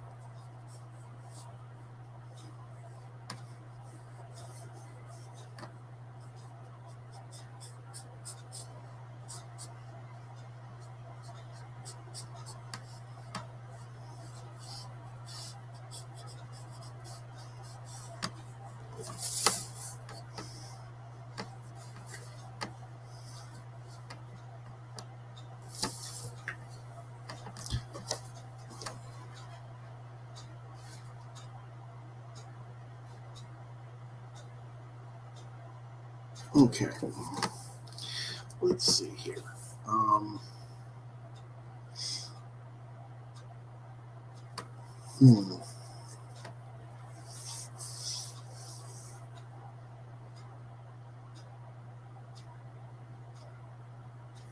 I'm thinking about how I want to go about this. Because obviously you don't really want the white against this, but at the same time I don't want to get too much more into the color because I'm kind of concerned that if I do, there will be a loss of the depth perception. So let me think about this for a few minutes. As I put these markers away. What can I do? Is it back to the source? Maybe.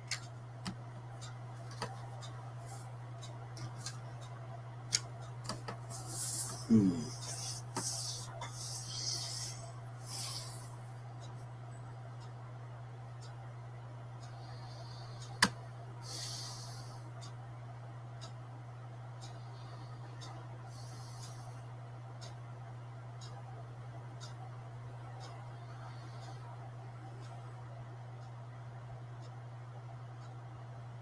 Hmm.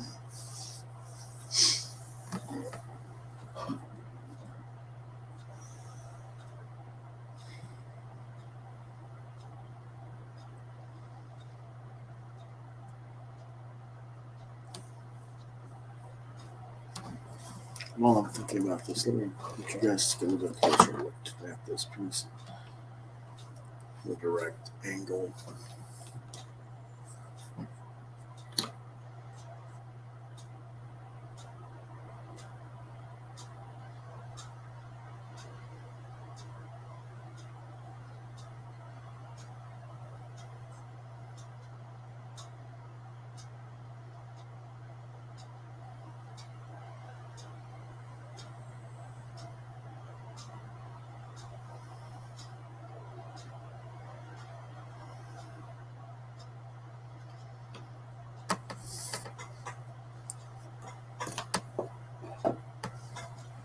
I think I might have a solution. I'm just,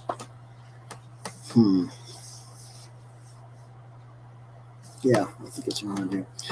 What I'm going to do is I'm going to highlight around the figure with this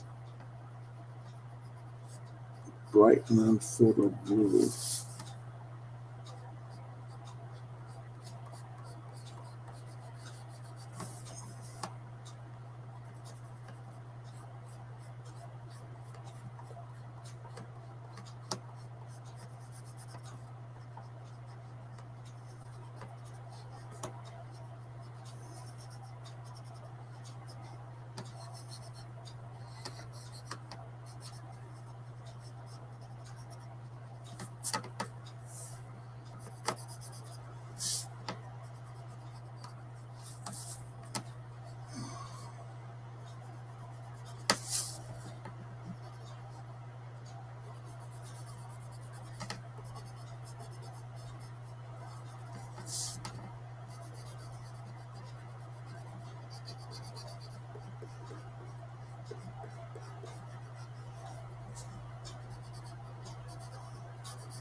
Now, why am I doing this? Well, in a moment, I'm going to get a big old Sharpie marker as an undertone for something else, potentially. Oh no, it's really just a Sharpie marker. That's not archival. Again, you can protect your non-archival materials.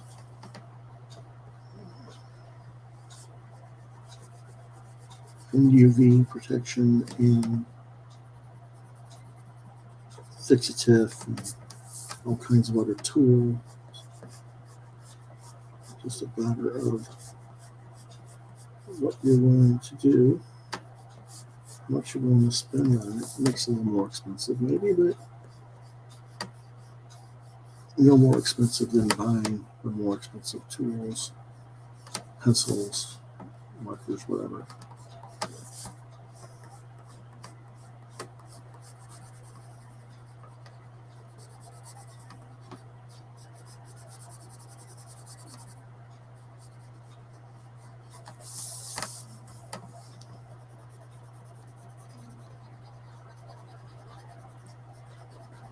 I don't know if you can hear my kitty snoring behind me.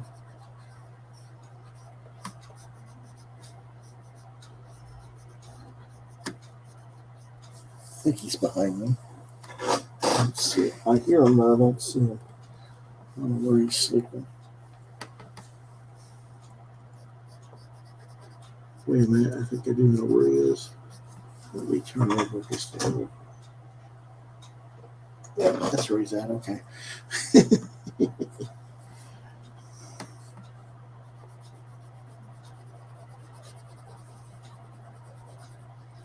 He's sleeping under my stereo.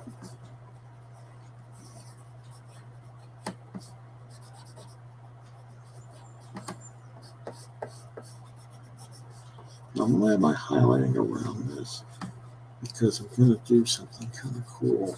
At least I hope you'll think it's cool in a moment. But I kind of have to separate the figures from the backgrounds a little bit more to do it.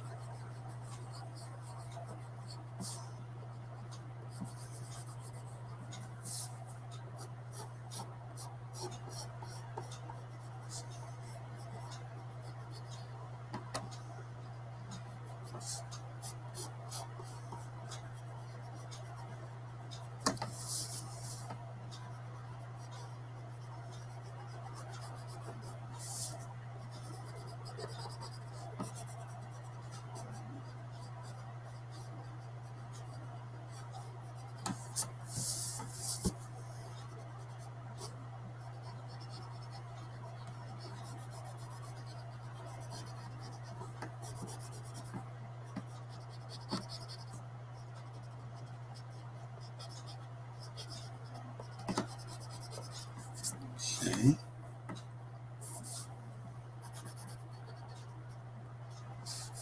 And that's all over there. That's all over there. All right. Might as well do it along the edges of the walker while we're at it. It's not going to hurt it any, I don't think.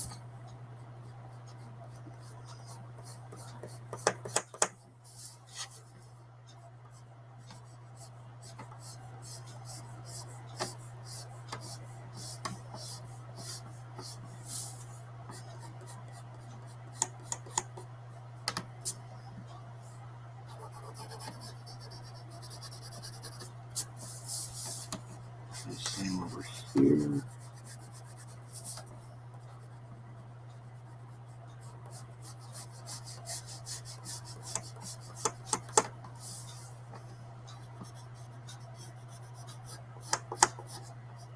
Cover up the spike tail here.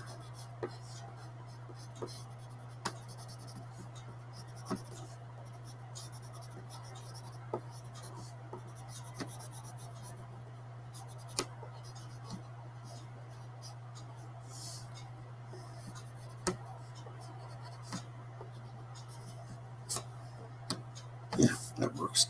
All right.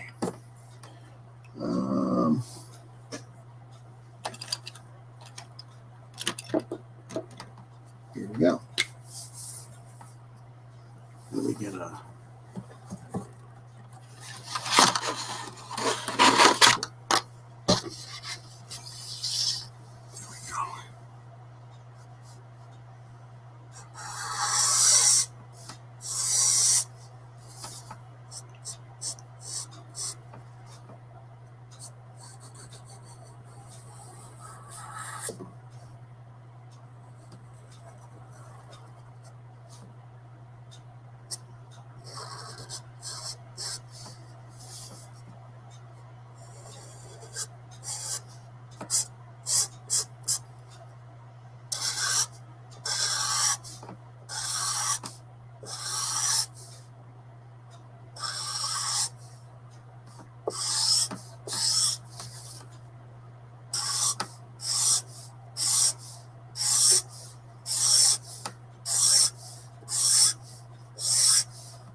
Why don't I ever draw live from scratch?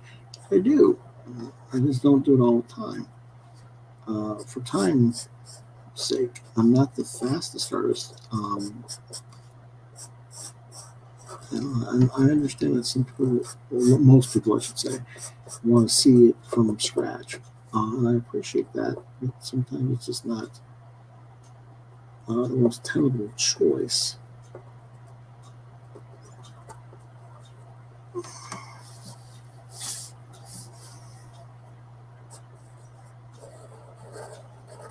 But I'm going to do a lot more from scratch stuff, so to speak. Coming in 2022 here, as I get away from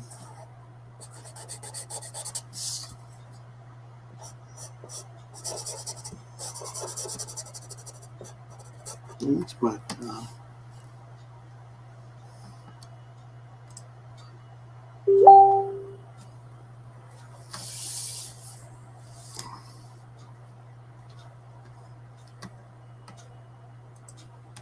I have to answer someone on Facebook. They didn't ask.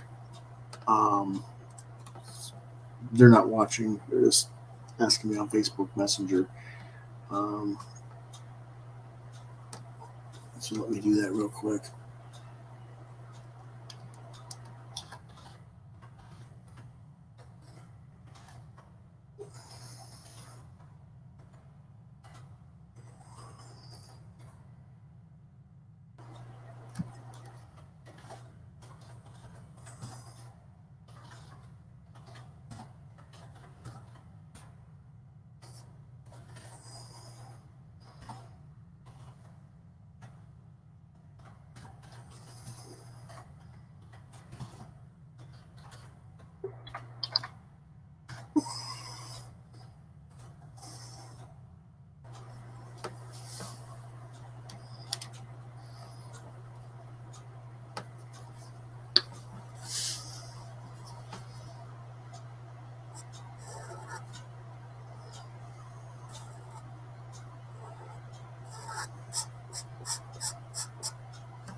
Am I going back over this because I noticed there's a little bit of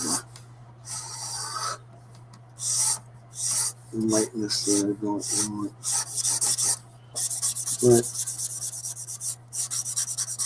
I'll also go over this probably again later with a different tool to kind of sharpen some of this black up. But this is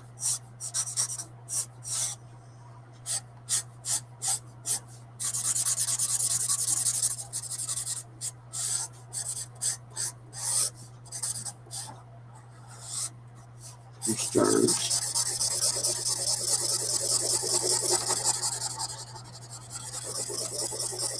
This is on a 100-pound cardstock Bristol board. 110 pounds, I guess. I can handle it.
In space, no one can hear you scream, but they can see you glow.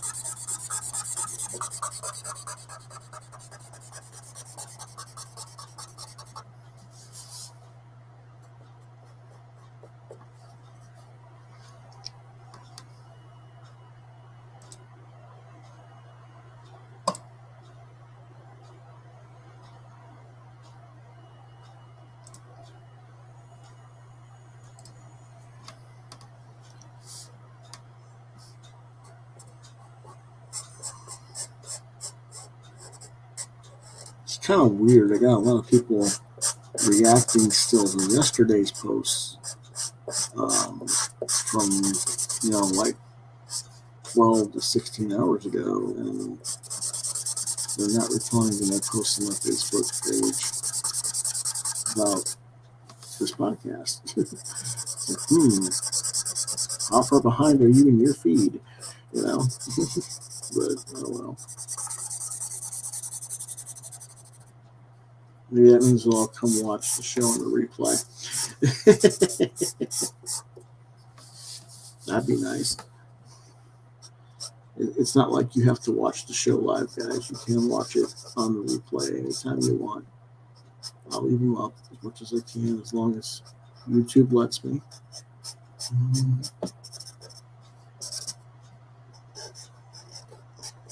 What was it? What? Oh, what's the deal about why I don't air on Facebook? I did used to do Quoth Raven on Facebook. Some people reported me using royalty-free music, and Facebook decided that was a no-no and pulled the video 2 or 3 times. And then they did some other stuff that had nothing to do with anything. They're like, it was a copyright violation because I was drawing a licensed character. And I'm like, what the? It's like, what the hell? It's just, people reporting to harass people. And I got tired of it. So rather than deal with that nonsense, I just went ahead and said, you know what? I'll just stick to YouTube, I feel like you guys, should be able to click on a link and go to YouTube and watch it on YouTube without too much of a hassle, So if Facebook doesn't want to be cooperative, then, their loss,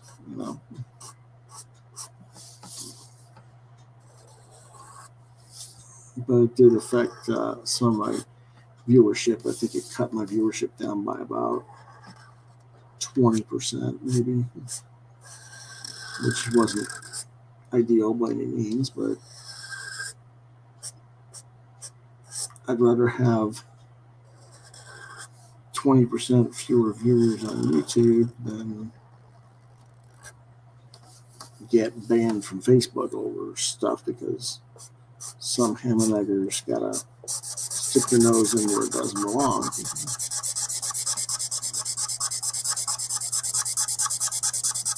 Out of personal spite, usually.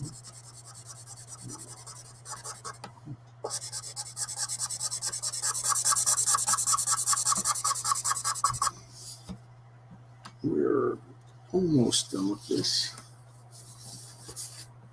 And I still haven't heard enough commentary about whether you guys want me to do the color version of Demona or leave it black and white. Need to know, guys. I guess what I'll do is I won't do it this episode. I'll bring her back next show and I'll do a Facebook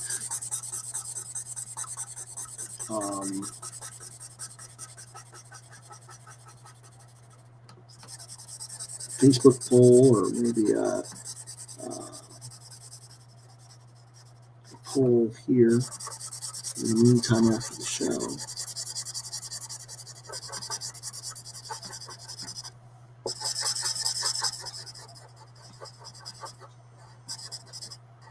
And I know some people will want me to do it, so seeing Demona. So for those who asked, it's like, tell me, color or black and white? It's black and white. We've seen it, but if you want color, let me know.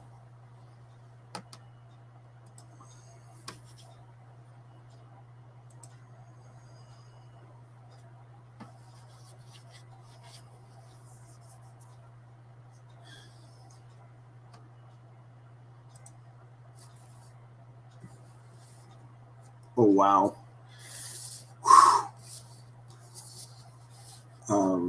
The gentleman who just asked me about how I'm feeling, Roger Bobby Nash, cool guy, just told me his heart rate's been over 100 beats a minute all his life, and that's scary to me. Really scary to me, because that's potential heart tacky and stuff. Wow. Ooh.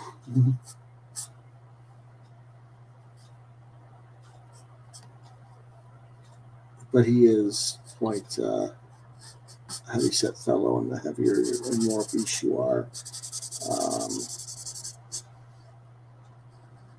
your blood pressure and your heart rate's going to go up. So it is what it is, unfortunately.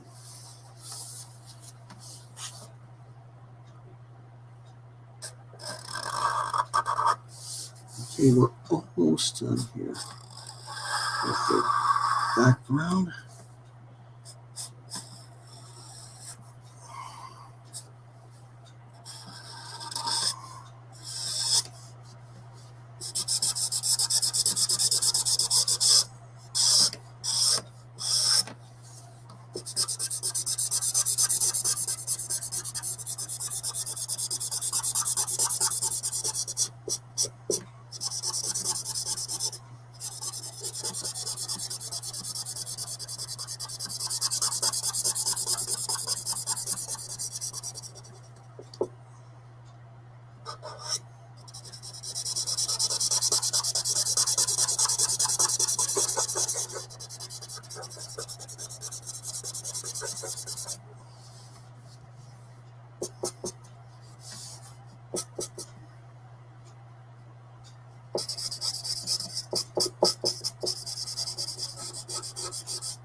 Just a second.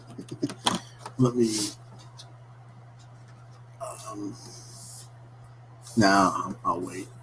Let's see. I want to get.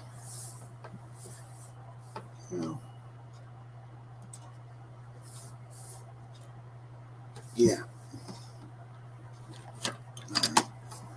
Oops, wrong thing. Thought I grabbed the right one. This is a Galaxy White paint marker.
And then I can come back on that with the white paint marker here.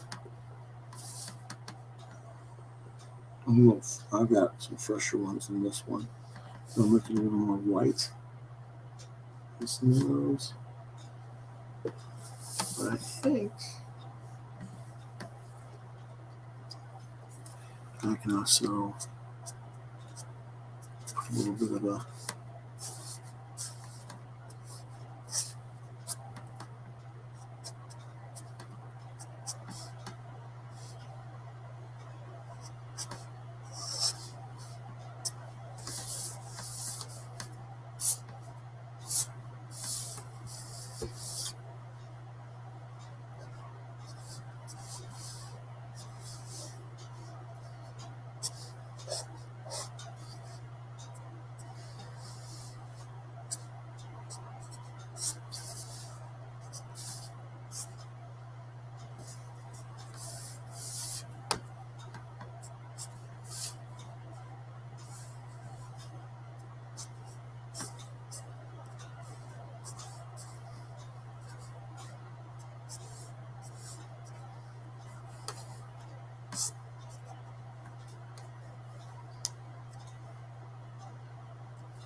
yeah, I'm thinking that looks pretty good.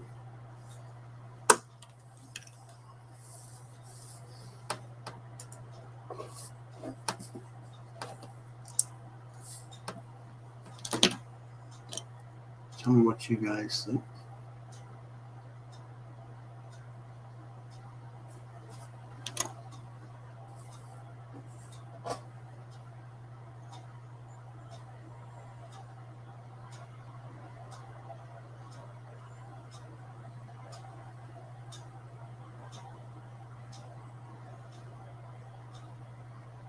And I will do a little bit more touch up on this before I sign it.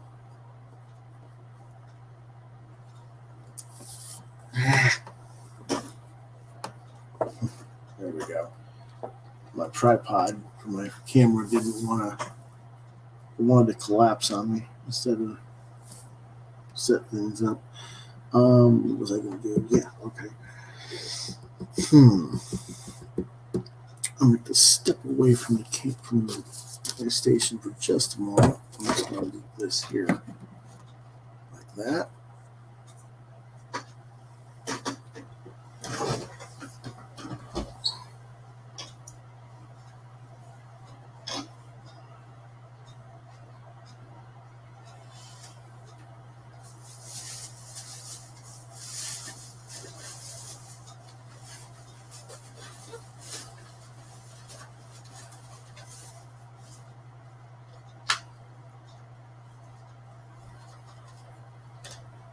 Again, this is an actual or full in the package Galaxy marker from American Crafts.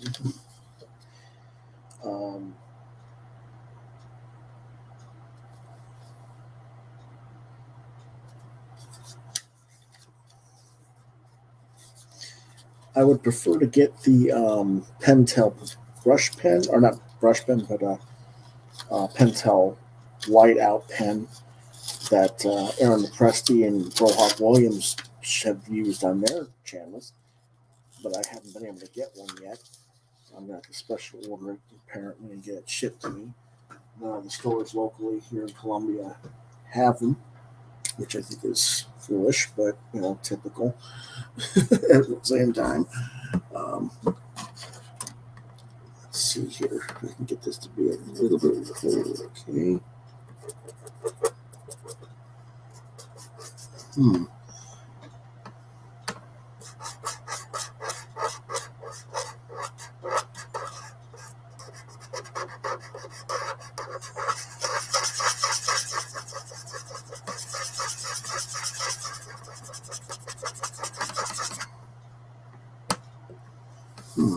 Interesting.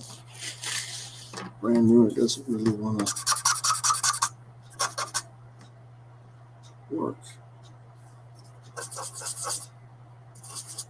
That does happen sometimes. You buy one and they're dry because of the conditions of the humidity or whatever. It's not really even coming off of my hand. Interesting. Annoying, but interesting. But yeah, it's not working. All right, no biggie. I got other options. Just gotta go lean back here and see where they are. No.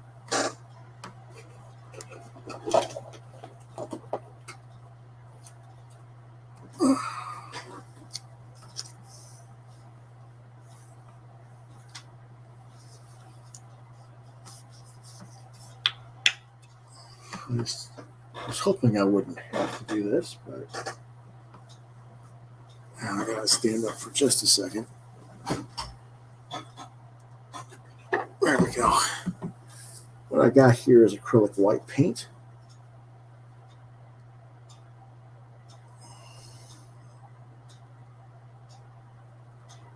Just white over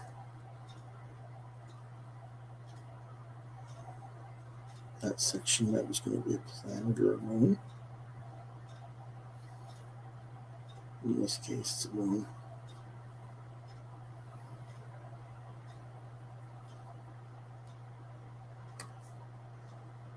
I kind of wish I had a template.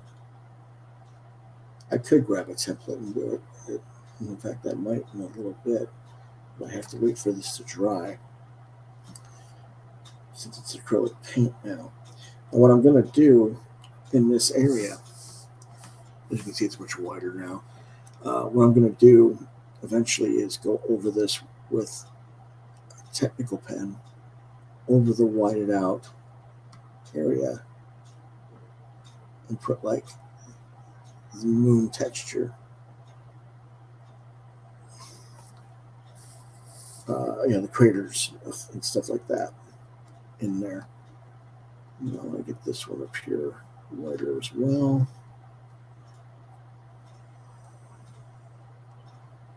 It's a little bit sloppier than I want it to be. That's kind of why I tend to prefer to use the paint marker pen rather than the full acrylic with a brush. But if they want to be fussy with me, you go old school and adjust accordingly.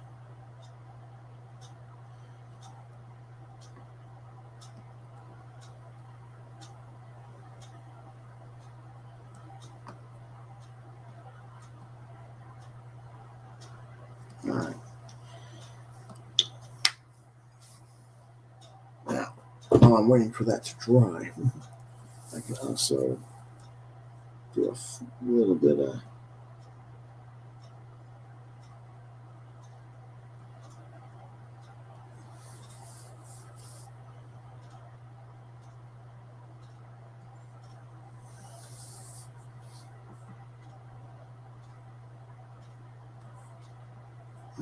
that's good. All right.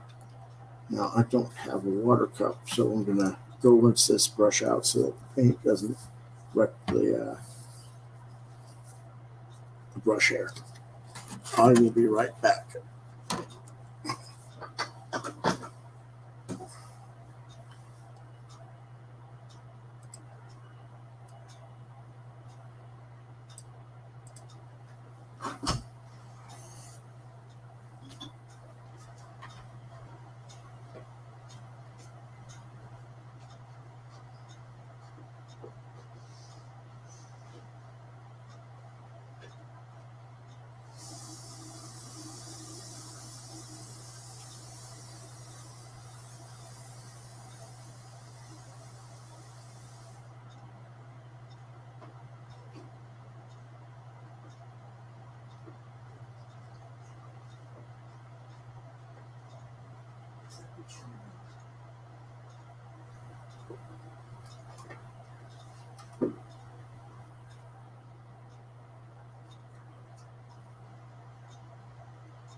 Okay, I'm back.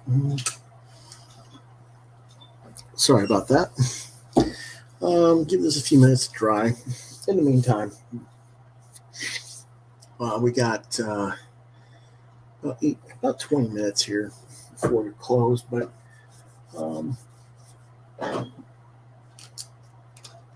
I can always don't need that to happen. Up there. Can we start drawing a ROM cover?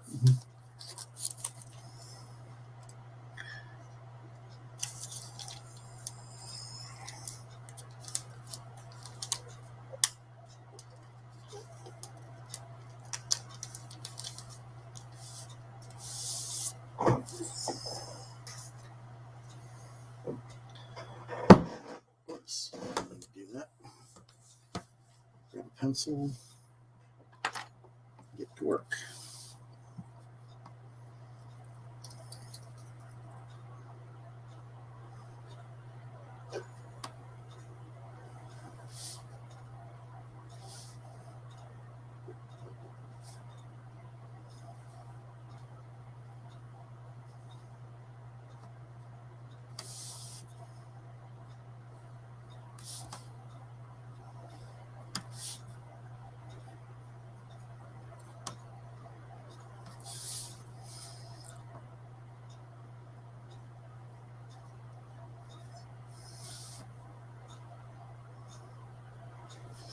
Now, I'm not going to get this whole thing penciled out today.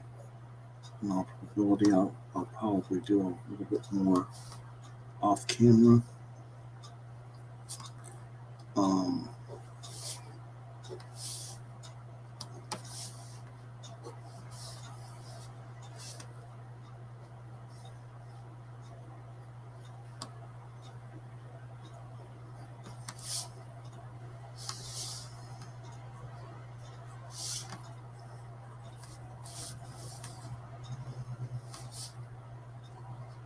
I'm not really sure yet.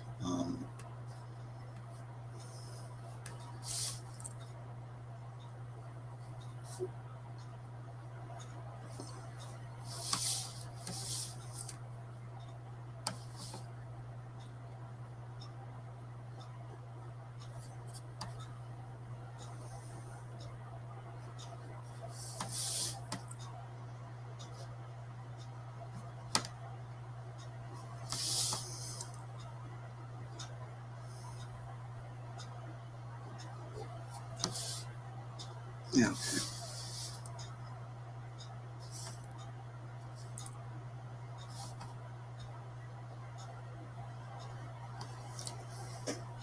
Right.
Uh, my artist friend Bobby Nash just asked, who asked me about how I was feeling.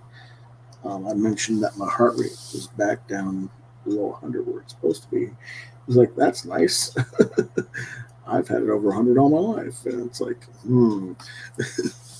But everybody's different, and I'll talk with him more about that privately. But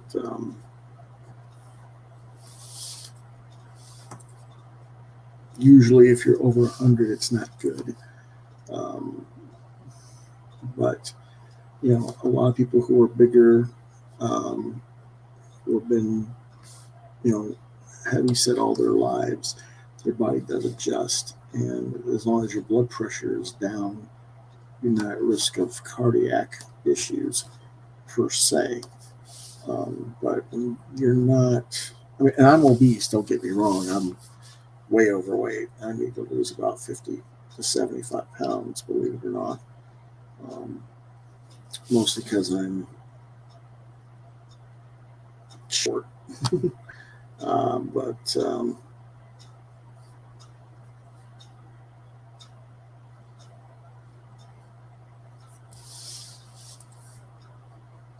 you know, it has more to do with your body type and other things. Because I really should be about 160, and I weigh 230. So if I can get down to 180 again, I think my doctor would be happy. I'd like to get back down to 170 myself, but how I'm going to do that, I don't know, because my body is not really letting me do exercising the way it should in recent years. But I guess I can just, force it, I guess. That's what you got to do. But at the same time, you kind of, especially now, I got the blood pressure and heart situation. I have to wait until I get that on some level of stability before I can really go back into any kind of regimen. the last thing you need to do is get your heart rate too far up, working out or doing, and then cause yourself to have a cardiac event.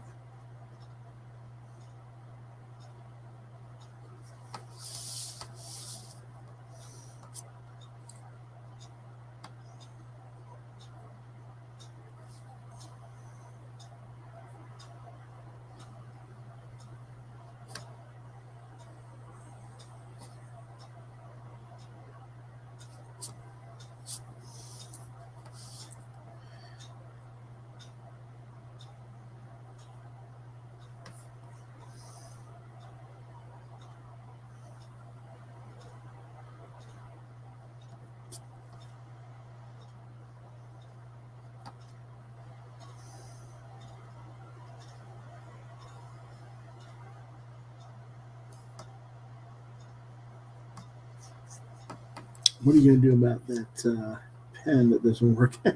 Well, I'm going to test it out later, work with it, and see if I can make it work. And if I can't, then I'll take it back to the store and get a replacement. Simple enough.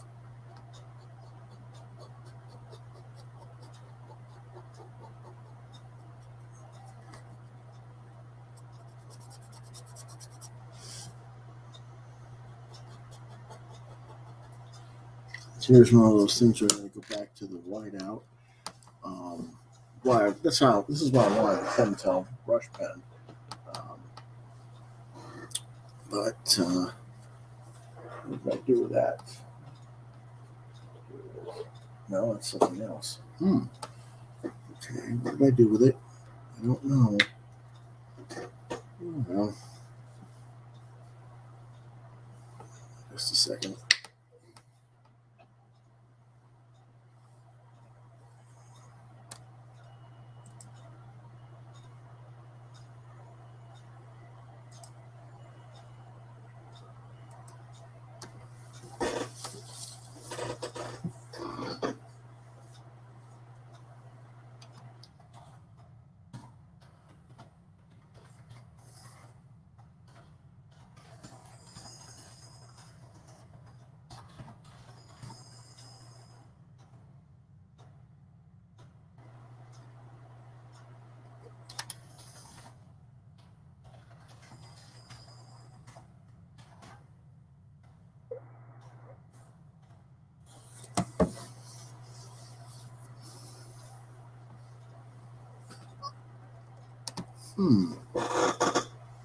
Just had it. I want to work with it. Okay, well, I want to get that logo up. I just had there it is.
Okay.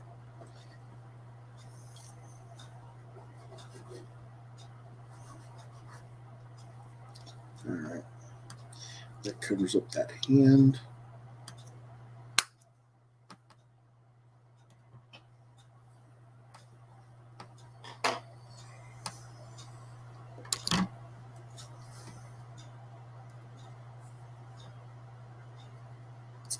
I guess what Bobby was saying is that a important? For me, it is, because I'm not supposed to have it that high. But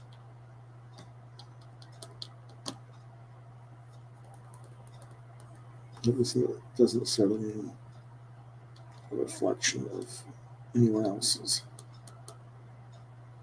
We're all different. Okay, yeah, I like how that came out okay. All right.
Now I'm trying to remember how reflective everything is and where to put the reflective shines and stuff like that on him.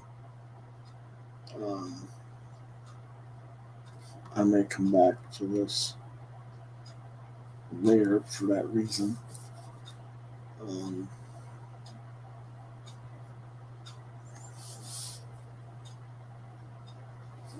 Because it just depends on who's drawing and how much reflectivity he gets. I want to find a certain balance. But we'll draw his neuralizer gun here.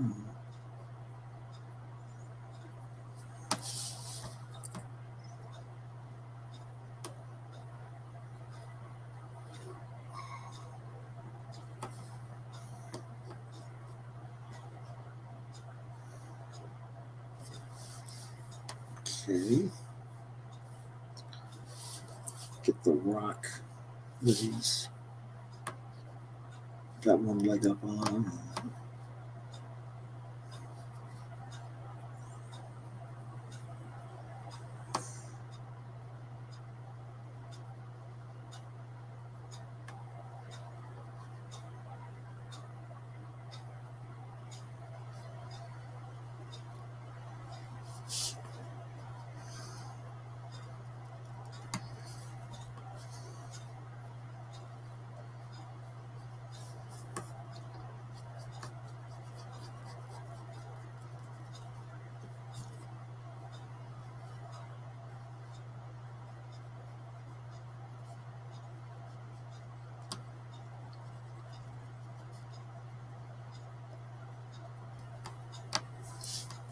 Okay. Here's another rock he's standing on.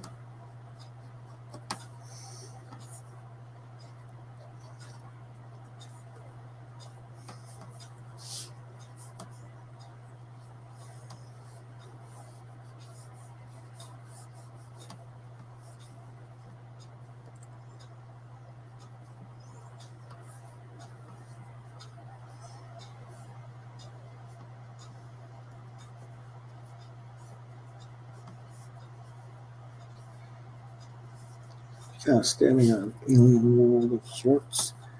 And I'm going to do a space station type lab or something over here.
Okay.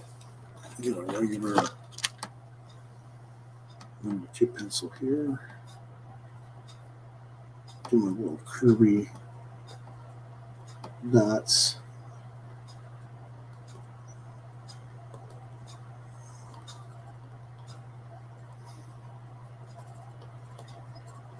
We're going to set up some of the separation of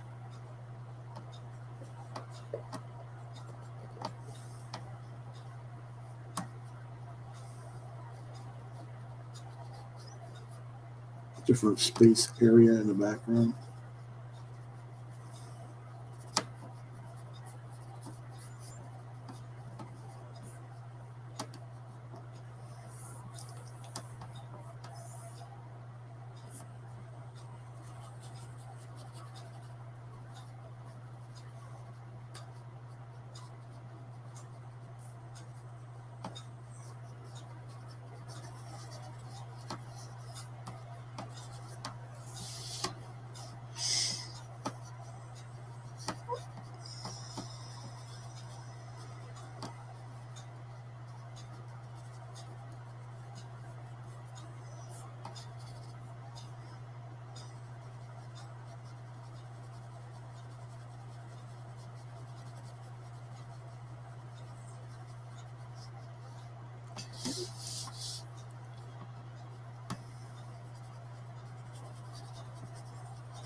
There's the pencils for Ron.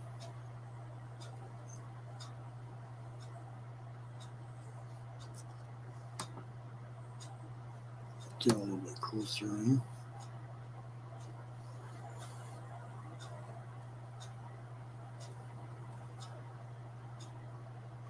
Didn't quite finish his legs yet.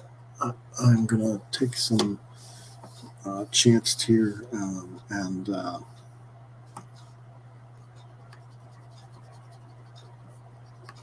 first I'm gonna fix this leg. I kind of came out. That's better. A little more thin, more closer to the other one. I'm going to pull this up a little bit.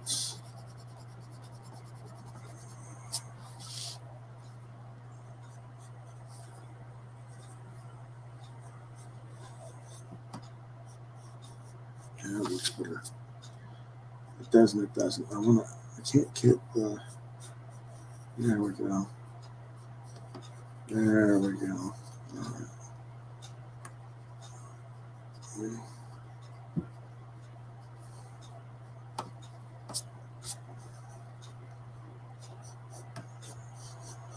All right, that's better. Put that back in there. Okay. Yeah. I have to go back and look at the design for the character because the design in the book isn't the classic when I'm doing classic. So I'll come back to this in a little bit.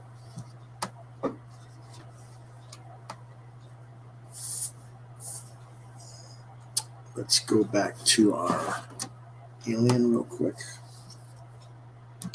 Let me see if I can find my.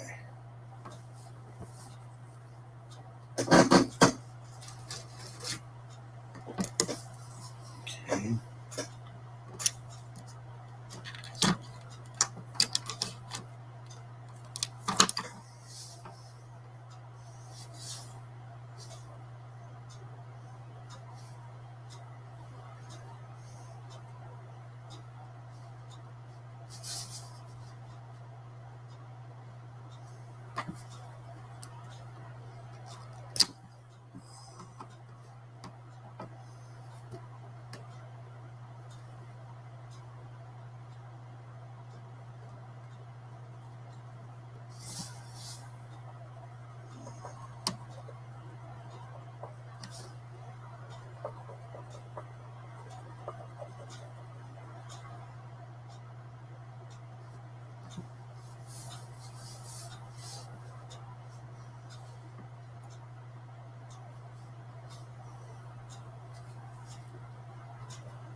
Hopefully this will work.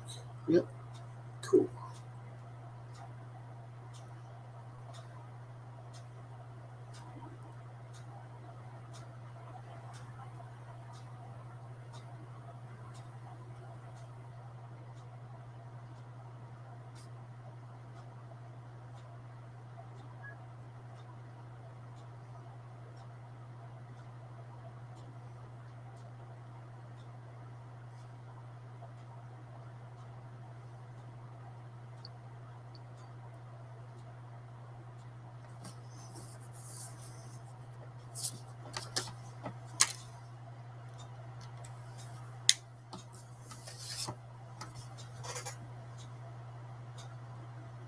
barely. There you go. Sorry about the fan blowing around a little bit, but you can see there's the kind of clear texture of the moon there. And I'm going to do another one up here as well.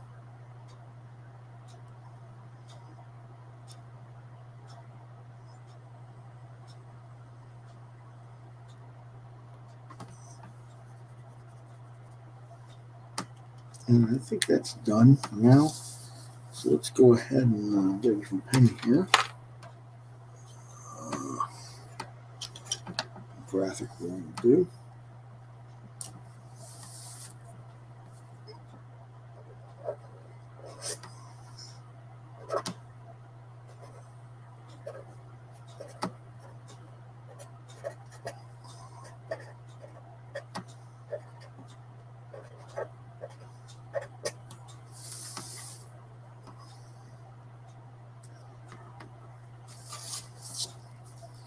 So that one's finished.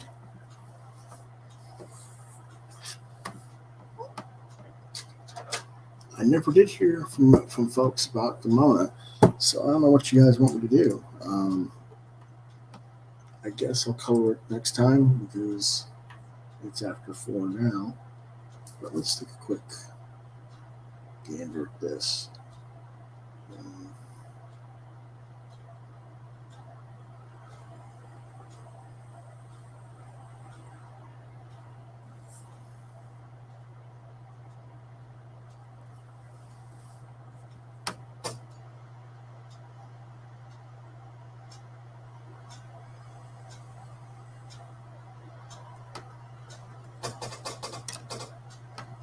I'm having a little bit of difficulty seeing it because I'm wearing my drawing glasses as opposed to my computer glasses. And my eyes are kind of in that trifocal range as opposed to a bifocal, and I can't wear them all in one lens, so I have to change different glasses. It's annoying, but it is what it is. So that one's done. And this will be made available when I do the review of the whole vault sale later next week. Okay. Again,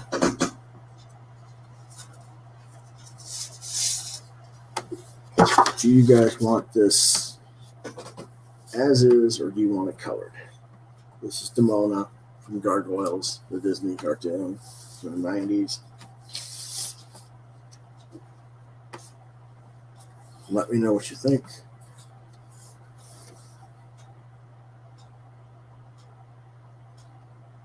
And I'll ask on Facebook as well.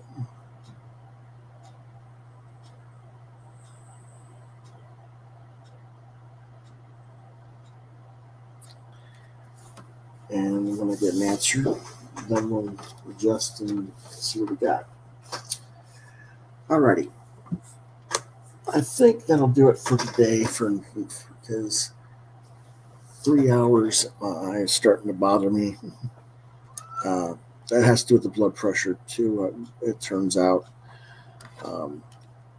means I need to go lay down for a little bit. Rest the eye for a little bit. Sorry about that. You guys don't see my balding forehead. But I'm old. Sorry, guys. Oh, geez. Why would you want to? There we go. Hello. Kitty wants to say hello too. Maybe. I don't know. Do you want to say hello, Kitty? You want to say hello to the fans? He's looking up at me. Oh, bright-eyed. You going to come up here? You want to let everybody see you? Come on. Nope, he's going to walk away. All right. Yeah, he's like, nah, not today. So anyway, if you enjoyed this video, and I hope you did,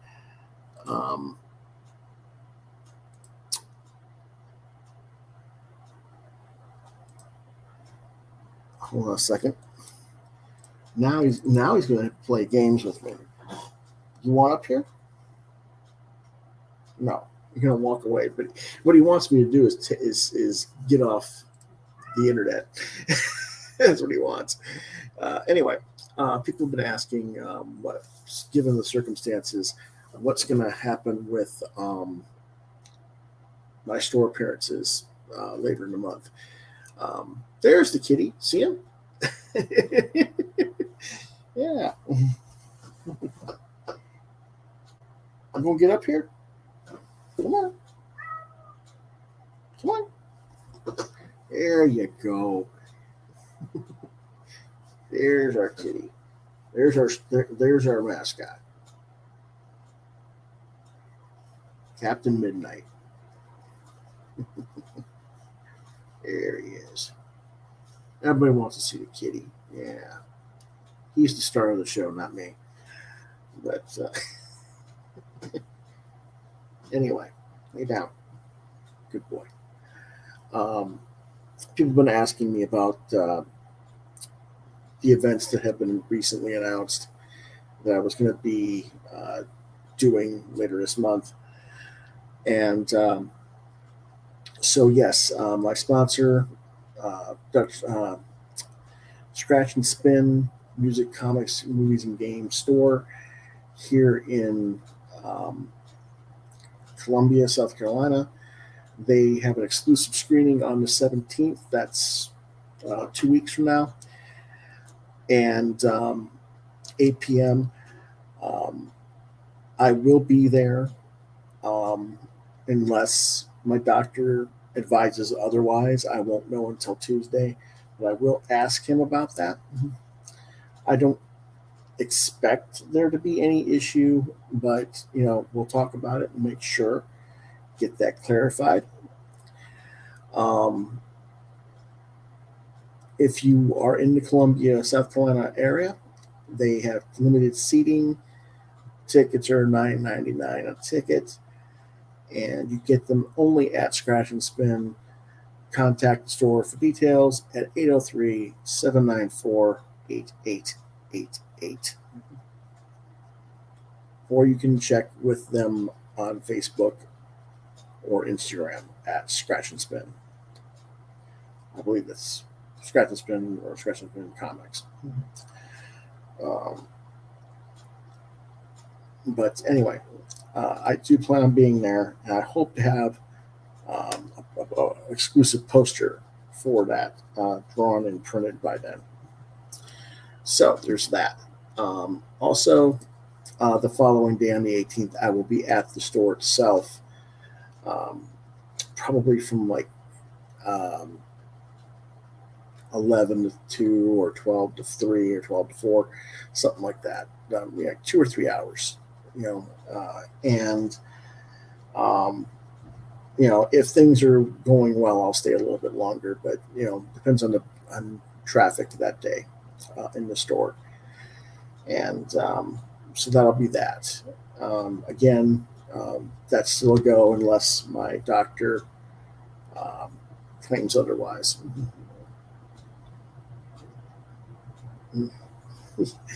He wants to be loved on. Hello, little one. You're okay. Yeah. He's been upset since I've been sick because,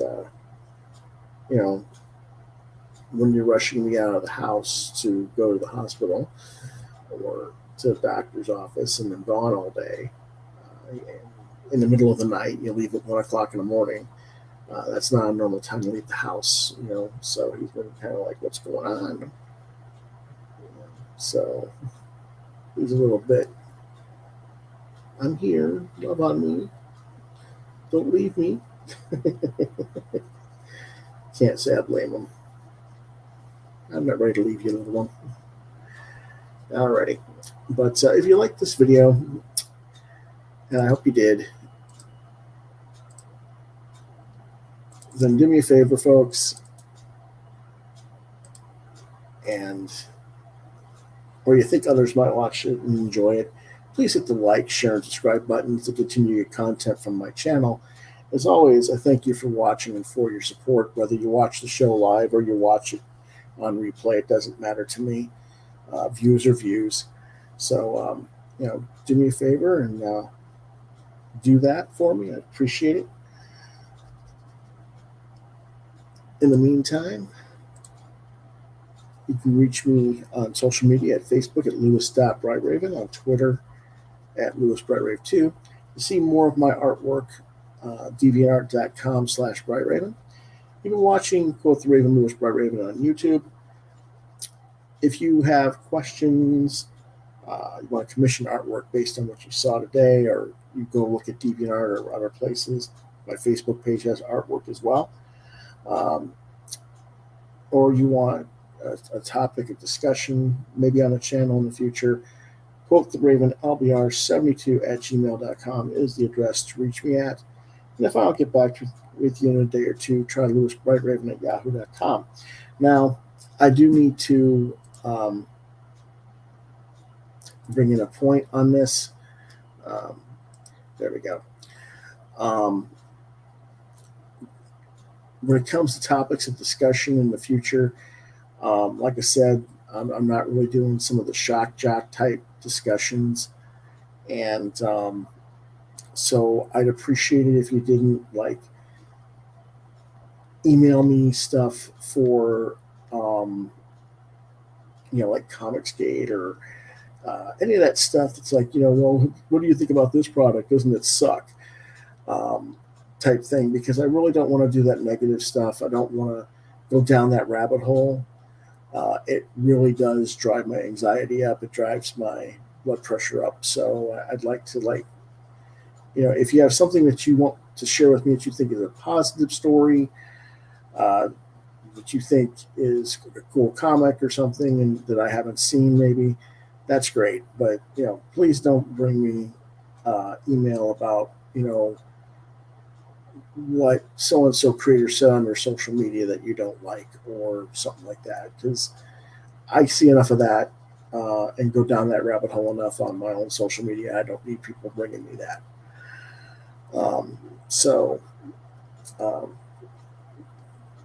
That'll be the situation there. But otherwise, I'll let you know about more changes to the channel as December continues, and we'll change formats and do things in January. But in the meantime, you going to say goodbye to everybody? Are you happy now because you got your head scratched?